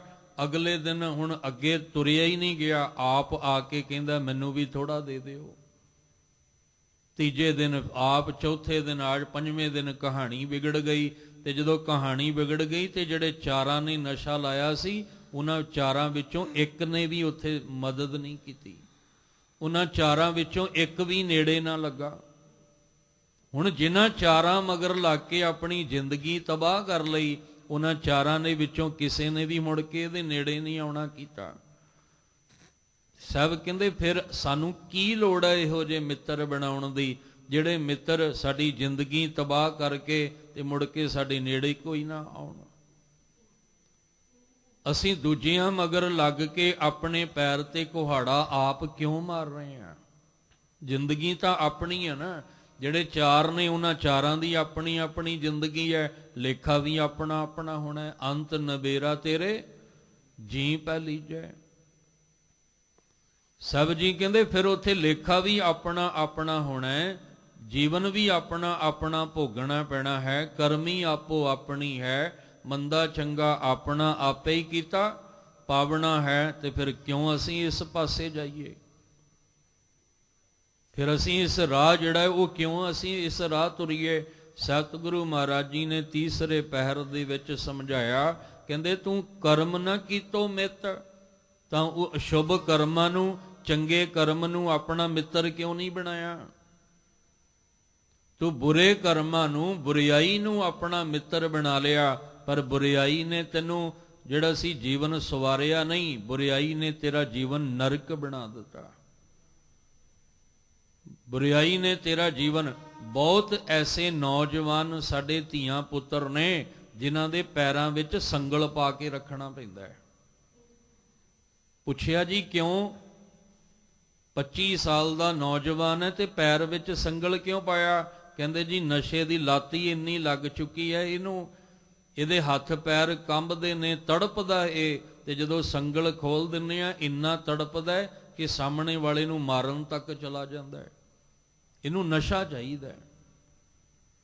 ਨਸ਼ੇ ਵਿੱਚ ਇੰਨਾ ਤੜਪਦਾ ਵੀ ਇਹ ਮਾਂ-ਬਾਪ ਵੀ ਆਪਣੇ ਨਹੀਂ ਵੇਖਦਾ, ਬਸ ਇਹਨੂੰ ਤੇ ਨਸ਼ਾ ਚਾਹੀਦਾ ਹੈ। ਬਸ ਫਿਰ ਜਿਹੜਾ ਇਹਦੇ ਸਾਹਮਣੇ ਆਇਆ ਉਹਨੂੰ ਮਾਰ ਦਿੰਦਾ ਹੈ। ਇਸ ਲਈ ਇਹਦੇ ਪੈਰ 'ਚ ਹੁਣ ਜਿਹੜਾ ਜੋਬਨ ਚੜਿਆ, ਨਸ਼ਾ ਲੱਗ ਗਿਆ, ਪੈਰ 'ਚ ਸੰਗਲ ਪਾ ਦਿੱਤਾ, ਕਾਹਦੀ ਜ਼ਿੰਦਗੀ ਹੈ? ਨਰਕ ਹੀ ਹੈ ਨਾ ਇਹ। ਇਸ ਤੋਂ ਵੱਧ ਨਰਕ ਹੋਰ ਕੋਈ ਆਸਮਾਨ ਤੇ ਨਰਕ ਥੋੜੀ ਬਣਿਆ। ਇੱਥੇ ਹੀ ਨਰਕ ਭੋਗਣਾ ਹੁੰਦਾ ਹੈ, ਇੱਥੇ ਹੀ ਸਵਰਗ ਭੋਗਣਾ, ਇੱਥੇ ਹੀ ਨਰਕ ਭੋਗਣਾ। ਇਸ ਲਈ ਮਹਾਰਾਜ ਜੀ ਨੇ ਆਖਿਆ ਵੀ ਆ ਜੋਬਨ ਆ ਗਿਆ, ਤੇ ਜੋਬਨ ਵਾਲਿਓ ਧਿਆਨ ਲਾ ਕੇ ਸੁਣ ਲਿਓ, ਐਵੇਂ ਧਨ ਤੇ ਜੋਬਨ ਵਿੱਚ ਮਸਤ ਨਾ ਹੋ ਜਾਇਓ। ਇਸ ਨਸ਼ੇ ਦੇ ਵਿੱਚ ਧੁੱਤ ਹੋ ਕੇ ਆਪਣੀ ਜ਼ਿੰਦਗੀ ਆਪਣੇ ਹੱਥੀਂ ਬਰਬਾਦ ਨਾ ਕਰ ਲਿਓ। ਇਸ ਲਈ ਸਤਿਗੁਰੂ ਮਹਾਰਾਜ ਨੇ ਆਖਿਆ, ਤੂੰ ਧਰਮ ਸੇਤੀ ਵਪਾਰ ਨ ਕੀਤੋ, ਤੂੰ ਨਾਮ ਦਾ ਵਪਾਰੀ ਨਹੀਂ ਬਣਿਆ। ਕਰਮ ਨ ਕੀਤੋ ਮਿੱਤਰ, ਤੂੰ ਸ਼ੁਭ ਕਰਮ ਚੰਗੇ ਕਰਮ ਨੂੰ ਆਪਣਾ ਮਿੱਤਰ ਨਹੀਂ ਬਣਾਇਆ। ਕਹੋ ਨਾਨਕ ਤੀਜੇ ਪਹਿਰੇ ਪ੍ਰਾਣੀ, ਧਨ ਜੋਬਨ ਸਿਉ ਚਿੱਤ। ਆ ਤੀਜਾ ਪਹਿਰ ਜਿਹੜਾ ਤੇਰਾ ਜੋਬਨ ਦਾ ਸੀ ਨਾ, ਇਹਦੇ ਵਿੱਚ ਤੂੰ ਧਨ ਤੇ ਜੋਬਨ ਨੂੰ ਵਿੱਚ ਮੋਹ ਇੰਨਾ, ਚਿੱਤ ਇੰਨਾ ਪਾ ਲਿਆ, ਜੋੜ ਲਿਆ, ਮੋਹ ਇੰਨਾ ਪਾ ਲਿਆ ਕਿ ਇਸ ਧਨ ਤੇ ਜੋਬਨ ਨੇ ਤੈਨੂੰ ਨਾਮ ਦੇ ਰੰਗ ਵਿੱਚ ਰੰਗਣ ਹੀ ਨਹੀਂ ਦਿੱਤਾ, ਤੈਨੂੰ ਸਤ ਸੰਗਤ ਕਰਨੀ ਨਹੀਂ ਦਿੱਤੀ, ਪਰਮੇਸ਼ਵਰ ਦੇ ਗੁਣ ਜਿਹੜੇ ਸੀ ਉਹ ਗਾਉਣ ਹੀ ਨਹੀਂ ਦਿੱਤੇ। ਤੇ ਫਿਰ ਤੀਜੇ ਪਹਿਰ ਵਿੱਚ ਆ ਸਭ ਕੁਝ ਵਾਪਰਿਆ। ਧੰਨ ਗੁਰੂ ਨਾਨਕ ਸਾਹਿਬ ਜੀ ਨੇ ਤੀਜੇ ਪਹਿਰ ਵਿੱਚ ਧਨ ਤੇ ਜੋਬਨ ਦੀ ਗੱਲ ਕਰਦਿਆਂ ਹੋਇਆਂ ਇਹ ਸਮਝਾਉਣ ਦਾ ਯਤਨ ਕੀਤਾ ਹੈ। ਚੌਥੈ ਪਹਿਰ ਰੈਣ ਕੈ ਵਣਜਾਰਿਆ ਮਿੱਤਰਾ, ਲਾਵੀ ਆਇਆ ਖੇਤ, ਜਾਂ ਜਮ ਪਕੜ ਚਲਾਇਆ ਵਣਜਾਰਿਆ ਮਿੱਤਰਾ, ਕਿਸੈ ਨਾ ਮਿਲਿਆ ਭੇਤ। ਸਤਿਗੁਰੂ ਮਹਾਰਾਜ ਜੀ ਨੇ ਫਿਰ ਗੱਲ ਕੀਤੀ ਚੌਥੇ ਪਹਿਰ ਦੀ। ਸਭ ਕਹਿੰਦੇ ਹੁਣ ਚੌਥੇ ਪਹਿਰ ਕੀ ਹੋਇਆ? ਪਹਿਲੇ ਪਹਿਰ ਬੀਜ ਪਾਇਆ ਸੀ, ਦੂਜੇ ਪਹਿਰ ਉਹ ਪੁੰਗਰ ਕੇ ਬੂਟਾ ਬਣ ਗਿਆ, ਤੀਜੇ ਪਹਿਰ ਦੇ ਵਿੱਚ ਉਹ ਫਲ ਜਿਹੜਾ ਸੀ ਉਹ ਤਿਆਰ, ਫਸਲ ਤਿਆਰ ਹੋ ਗਈ। ਹੁਣ ਚੌਥੇ ਪਹਿਰ ਦੇ ਵਿੱਚ ਉਹਨੂੰ ਵੱਢਣ ਵਾਲਾ ਵੀ ਆ ਜਾਣਾ, ਵਾਢੀ ਕਰਨ ਵਾਲਾ ਵੀ ਆ ਜਾਣਾ। ਇਸ ਲਈ ਕਹਿੰਦੇ ਨੇ ਹੁਣ ਉਸ ਮਾਲਕ ਦਾ ਸੱਦਾ ਆ ਜਾਣਾ, ਸੁਨੇਹਾ ਆ ਜਾਣਾ। ਤੇ ਜਦੋਂ ਉਹਦਾ ਸੱਦਾ ਆ ਗਿਆ ਹੁਣ ਕੁਝ ਨਹੀਂ ਹੋ ਸਕਦਾ, ਕਿਉਂਕਿ ਇਸ ਤੋਂ ਅੱਗੇ ਇੱਕ ਪਲ ਵੀ ਨਹੀਂ ਮਿਲਣਾ। ਚਲੋ ਇੱਕ ਪਹਿਰ ਦੇ ਵਿੱਚ ਤਾਂ ਵੀ 3 ਘੰਟੇ ਹੁੰਦੇ ਆ, 3 ਘੰਟੇ ਦਾ ਇੱਕ ਪਹਿਰ ਬਣਦਾ ਹੈ। 4 ਪਹਿਰ ਦਿਨ ਤੇ 4 ਪਹਿਰ ਰਾਤ, 8 ਪਹਿਰ 24 ਘੰਟੇ। ਹੁਣ ਚਾਰੇ ਦੇ ਚਾਰੇ ਪਹਿਰ ਹੀ ਜੇ ਇਦਾਂ ਲੰਘ ਗਏ ਤੇ ਅੱਗੋਂ ਸਮਾਂ ਕੋਈ ਨਹੀਂ ਮਿਲਣਾ। ਇਸ ਲਈ ਦਿਨ ਦਿਨ ਅਵਧ ਘਟਤ ਹੈ, ਅਸੀਂ ਘਟ ਰਹੇ ਹਾਂ, ਵੱਧ ਨਹੀਂ ਰਹੇ ਹਾਂ। ਸਾਡੀ ਜ਼ਿੰਦਗੀ ਦੇ ਸਵਾਸ ਘਟ ਰਹੇ ਨੇ, ਸਰੀਰ ਵੱਧ ਰਿਹਾ ਪਰ ਇਹ ਸਵਾਸ ਸਾਡੀ ਜ਼ਿੰਦਗੀ ਦੇ ਘਟ ਰਹੇ ਆ। ਇਸ ਲਈ ਮਹਾਰਾਜ ਜੀ ਨੇ ਆਖਿਆ ਹੁਣ ਚੌਥਾ ਪਹਿਰ ਆ ਗਿਆ ਰਾਤ ਦਾ। ਵਣਜਾਰਿਆ ਮਿੱਤਰਾ, ਹੇ ਮਨ ਵਣਜਾਰਾ, ਵਣਜ ਕਰਨ ਵਾਲਿਆ, ਲਾਵੀ ਆਇਆ ਖੇਤ। ਹੁਣ ਆ ਜਿਹੜਾ ਖੇਤ ਹੈ ਨਾ, ਇਸ ਖੇਤ ਵਿੱਚ ਜਿਹੜੀ ਫਸਲ ਹੈ, ਲਾਵੀ ਆ ਗਿਆ। ਲਾਵੀ ਮਾਨੇ ਉਹ ਵੱਢਣ ਵਾਲਾ, ਵਾਢੀ ਕਰਨ ਵਾਲਾ ਆ ਗਿਆ। ਵਾਢੀ ਦਾ ਅਰਥ ਹੈ ਵੀ ਉਹ ਜੰਮ ਆ ਗਏ, ਜੰਮ ਦਾ ਦੂਤ ਆ ਗਿਆ, ਉਹ ਸੱਦਾ, ਉਹ ਸੁਨੇਹਾ ਲੈ ਕੇ ਆ ਗਿਆ। ਤੇ ਜਦੋਂ ਉਹ ਆ ਗਿਆ, ਕਹਿੰਦੇ ਸੱਦਾ ਲੈ ਕੇ, ਜਾਂ ਵਾਢੀ ਕਰਨ ਵਾਲਾ ਜਿਹੜਾ ਸੀ ਉਹ ਆ ਗਿਆ, ਹੁਣ ਕੁਛ ਨਹੀਂ ਹੋ ਸਕਦਾ। ਜਾਂ ਜੰਮ ਪਕੜ ਚਲਾਇਆ ਵਣਜਾਰਿਆ ਮਿੱਤਰਾ, ਕਿਸੇ ਨਾ ਮਿਲਿਆ ਭੇਤਾ। ਜਾਂ ਜਦੋਂ ਜੰਮ ਨੇ ਪਕੜ ਕੇ, ਜੰਮ ਦੇ ਮਾਂ ਨੂੰ ਵੀ ਸਿਹਾਰੀ ਤੇ ਪਕੜ ਰਾੜੇ ਨੂੰ ਵੀ ਸਿਹਾਰੀ, ਜੰਮ ਨੇ ਪਕੜ ਕੇ ਚਲਾਇਆ, ਲੈ ਚੱਲਿਆ ਵਣਜਾਰਿਆ ਮਿੱਤਰਾ, ਕਿਸੇ ਨਾ ਮਿਲਿਆ ਭੇਤ। ਕਿਸੇ ਨੂੰ ਭੇਤ ਹੀ ਨਹੀਂ ਮਿਲਿਆ। ਇਹ ਤਾਂ ਹੋਵੇ ਨਾ ਵੀ ਪਹਿਲਾਂ ਭੇਤ ਹੋਵੇ ਤਾਂ ਬੰਦਾ ਕਹਿੰਦਾ ਵੀ ਚਲੋ ਆਪਣਾ ਕੁਝ ਸੰਭਾਲ ਲਵਾਂ, ਇੱਥੇ ਤੇ ਪਤਾ ਹੀ ਕੋਈ ਨਹੀਂ ਲੱਗਣਾ। ਬਾਹਰੋਂ ਤੇ ਦੂਰੋਂ ਜਿਹੜਾ ਫਸਲ ਦੀ ਵਾਢੀ ਕਰਨ ਵਾਸਤੇ ਆ ਰਿਹਾ, ਉਹ ਤੋਂ ਦੂਰੋਂ ਪਤਾ ਲੱਗ ਜਾਣਾ ਨਾ ਵੀ ਉਹ ਆਉਂਦਾ ਪਿਆ ਫਸਲ ਵੱਢਣ ਵਾਲਾ। ਪਰ ਜਿਹੜਾ ਆਪ ਸਾਨੂੰ ਅੰਦਰੋਂ ਜਿਹਨੇ ਜੰਮ ਨੇ ਆਉਣਾ ਲਿਜਾਣ ਵਾਸਤੇ, ਸਾਡੀ ਅੰਦਰ ਦੀ ਜੀਵ ਆਤਮਾ ਨੂੰ, ਉਹ ਤੇ ਪਤਾ ਹੀ ਨਹੀਂ ਲੱਗਣਾ ਕਦੋਂ ਆਇਆ ਤੇ ਕਦੋਂ ਲੈ ਗਿਆ। ਨਾ ਉਹਦੇ ਆਉਂਦੇ ਦਾ ਪਤਾ ਲੱਗਣਾ, ਨਾ ਉਹਦੇ ਜਾਂਦੇ ਦਾ ਪਤਾ ਲੱਗਣਾ। ਅੱਜ ਤੱਕ ਇਸ ਭੇਦ ਨੂੰ ਕੋਈ ਖੋਲ ਨਹੀਂ ਸਕਿਆ। ਚੋਟੀ ਦੇ ਵਿਗਿਆਨਕਾਂ ਨੇ ਬੜਾ ਜ਼ੋਰ ਲਾ ਲਿਆ। ਚੋਟੀ ਦੇ ਵਿਗਿਆਨਕ ਉਹ ਕਹਿਣ ਲੱਗੇ ਅਸੀਂ ਵੇਖਦੇ ਹਾਂ ਵੀ ਬੰਦੇ ਵਿੱਚੋਂ ਇਹ ਜਿੰਦ ਕਿਵੇਂ ਨਿਕਲਦੀ ਹੈ, ਕੌਣ ਲੈ ਜਾਂਦਾ ਹੈ ਤੇ ਕਿਵੇਂ ਨਿਕਲਦੀ ਹੈ। ਉਹਨਾਂ ਨੇ ਆਪਣੇ ਆਪ ਨੂੰ ਬਾਕਸ ਵਿੱਚ ਬੰਦ ਕਰ ਲਿਆ ਵੀ ਅਸੀਂ ਦੇਖਣਾ ਚਾਹੁੰਦੇ ਹਾਂ। ਜਦੋਂ ਬਾਕਸ ਵਿੱਚ ਬੰਦ ਕੀਤਾ ਪਰ ਸਰੀਰ ਛੱਡ ਗਏ, ਪਰ ਦੱਸਣ ਜੋਗੇ ਹੀ ਨਹੀਂ ਰਹੇ ਹੋ। ਉਹ ਨਹੀਂ ਦੱਸ ਸਕੇ, ਉਹਨਾਂ ਨੂੰ ਭੇਦ ਹੀ ਨਹੀਂ ਪਤਾ ਲੱਗਾ ਵੀ ਕਿੱਦਾਂ ਇਹ ਜਿੰਦ ਜਿਹੜੀ ਆਖਰਲਾ ਪ੍ਰਾਣ, ਅਖੀਰਲਾ ਸਵਾਸ ਨਿਕਲਦਾ ਹੈ, ਉਹ ਕਿੱਦਾਂ ਨਿਕਲਦਾ ਹੈ, ਜਾਂ ਜਿਹੜਾ ਜੰਮ ਆਉਂਦਾ ਹੈ ਉਹ ਕੌਣ ਹੈ, ਇਹ ਭੇਦ ਅੱਜ ਤੱਕ ਨਹੀਂ ਖੁੱਲਾ। ਕਿਉਂਕਿ ਕੁਝ ਐਸੇ ਭੇਦ ਨੇ ਜਿਹੜੇ ਅਸੀਂ ਨਹੀਂ ਖੋਲ ਸਕਦੇ ਹਾਂ, ਕਿਉਂਕਿ ਉਹ ਐਸੀ ਰਮਜ਼ ਹੈ ਜਿਹੜੀ ਅਸੀਂ ਨਹੀਂ ਸਮਝ ਸਕਦੇ ਹਾਂ। ਉਹ ਭੇਦ, ਉਹ ਰਮਜ਼ ਮੇਰਾ ਮਾਲਕ ਹੀ ਜਾਣਦਾ ਹੈ। ਕੁਝ ਬਖਸ਼ਿਸ਼ਾਂ ਉਹਨੇ ਆਪਣੇ ਹੱਥ ਵਿੱਚ ਰੱਖੀਆਂ ਨੇ। ਅੱਜ ਦੇਖੋ ਸਾਡੇ ਕੋਲ ਇੰਨਾ ਵਿਗਿਆਨ ਆ ਗਿਆ, ਅਸੀਂ ਅੱਜ ਕਹਿੰਦੇ ਹਾਂ ਰੱਬ ਹੈ ਹੀ ਨਹੀਂ, ਕਹਿੰਦੇ ਆ ਨਾ ਰੱਬ ਹੈ ਹੀ ਨਹੀਂ। ਰੱਬ ਕੀ ਹੁੰਦਾ ਹੈ? ਕੁਛ ਨਹੀਂ ਹੁੰਦਾ। ਹਜੇ ਤਾਂ ਇੰਨਾ ਗਿਆਨ ਮਿਲਿਆ, ਅਸੀਂ ਕਹਿੰਦੇ ਰੱਬ ਹੈ ਹੀ ਨਹੀਂ, ਤੇ ਜੇ ਉਹਨੇ ਸਾਰੇ ਭੇਦ ਖੋਲ ਦਿੱਤੇ ਫਿਰ ਤੇ ਅਸੀਂ ਰੱਬ ਨੂੰ ਸਮਝਣਾ ਹੀ ਕੁਛ ਨਹੀਂ, ਫਿਰ ਤੇ ਅਸੀਂ ਬਿਲਕੁਲ ਹੀ ਇਨਕਾਰੀ ਹੋ ਜਾਵਾਂਗੇ। ਹਜੇ ਤਾਂ ਕੁਝ ਐਸੀਆਂ ਘਟਨਾਵਾਂ ਜਦੋਂ ਵਾਪਰਦੀਆਂ ਅਸੀਂ ਕਹਿੰਦੇ ਆ ਵੀ ਨਹੀਂ ਰੱਬ ਹੈ, ਉਹ ਵਰਤ ਰਿਹਾ ਹੈ, ਕੁਦਰਤ ਦੇ ਵਿੱਚ ਵਰਤ ਰਿਹਾ ਹੈ। ਪਰ ਜਦੋਂ ਉਹ ਸਾਰੇ ਭੇਦ ਖੁੱਲ ਗਏ ਤੇ ਫਿਰ ਕਿਸੇ ਨੇ ਮੰਨਣਾ ਹੀ ਨਹੀਂ ਉਹਨੂੰ, ਫਿਰ ਆਪਾਂ ਸਾਰੇ ਹੀ ਇਨਕਾਰੀ ਹੋ, ਫਿਰ ਕੋਈ ਆਸਤਕ ਹੋਏਗਾ ਹੀ ਨਹੀਂ, ਫਿਰ ਸਾਰੇ ਹੀ ਨਾਸਤਕ ਆਪਾਂ। ਇਸ ਲਈ ਕੁਝ ਭੇਦ ਆ ਜਿਹੜੇ ਅਸੀਂ ਨਹੀਂ ਸਮਝ ਸਕਦੇ ਹਾਂ। ਕਿਸੇ ਨਾ ਮਿਲਿਆ ਭੇਤ, ਕਿਸੇ ਨੂੰ ਵੀ ਇਹ ਭੇਤ ਨਾ ਮਿਲਿਆ। ਇਸ ਲਈ ਮਹਾਰਾਜ ਜੀ ਕਹਿੰਦੇ ਆ ਵੀ ਹੁਣ ਦੇਖੋ ਇੱਕ ਚਿੱਠੀ ਆਉਂਦੀ ਆ ਉਸ ਮਾਲਕ ਦੇ ਘਰ ਤੋਂ, ਬਾਹਰੋਂ ਚਿੱਠੀ ਆਵੇ ਨਾ ਤੇ ਡਾਕੀਆ ਪਤਾ ਲੱਗ, ਦੂਰੋਂ ਹੀ ਪਤਾ ਲੱਗ ਜਾਂਦਾ ਵੀ ਡਾਕੀਆ ਅੱਜ ਮਹੱਲੇ ਵਿੱਚ ਆ ਗਿਆ, ਗਲੀ ਵਿੱਚ ਆ ਗਿਆ। 10 ਘਰ ਪਰੇ ਹੋਵੇ ਡਾਕੀਆ ਤੇ ਪਤਾ ਲੱਗ ਜਾਂਦਾ ਵੀ ਡਾਕੀਆ ਆ ਗਿਆ ਹੈ। ਤੇ ਜਿਹਦੇ ਘਰ ਦੀ ਚਿੱਠੀ ਹੈ, ਜੇ ਉਹ ਘਰ ਵਿੱਚ ਨਾ ਹੋਵੇ ਤੇ ਗਵਾਂਢੀਆਂ ਨੂੰ ਵੀ ਪਕੜਾ ਜਾਂਦਾ ਵੀ ਇਹਨਾਂ ਨੂੰ ਪਕੜਾ ਦਿਓ ਚਿੱਠੀ। ਤੇ ਜੇ ਨਾ ਵੀ ਉਹ ਵੀ ਨਾ ਮਿਲਣ ਤੇ ਫਿਰ ਉਹ ਕਹਿੰਦਾ ਕੋਈ ਨਹੀਂ, ਅੱਜ ਨਹੀਂ, ਮੈਂ ਫਿਰ ਕਦੇ ਆਵਾਂਗਾ, ਫਿਰ ਪਕੜਾ ਜਾਵਾਂਗਾ ਚਿੱਠੀ। ਪਰ ਆਹ ਜਿਹੜੀ ਚਿੱਠੀ ਆਉਣੀ ਹੈ, ਪਹਿਲੀ ਗੱਲ ਤੇ ਪਤਾ ਹੀ ਨਹੀਂ ਲੱਗਣਾ ਵੀ ਆ ਕਿੱਥੋਂ ਰਹੀ ਹੈ। ਪੂਰਬ ਵੱਲੋਂ ਆ ਰਹੀ ਹੈ, ਪੱਛਮ ਵੱਲੋਂ ਆ ਰਹੀ ਹੈ, ਉੱਤਰ ਦੱਖਣ ਵੱਲੋਂ ਆ ਰਹੀ ਹੈ।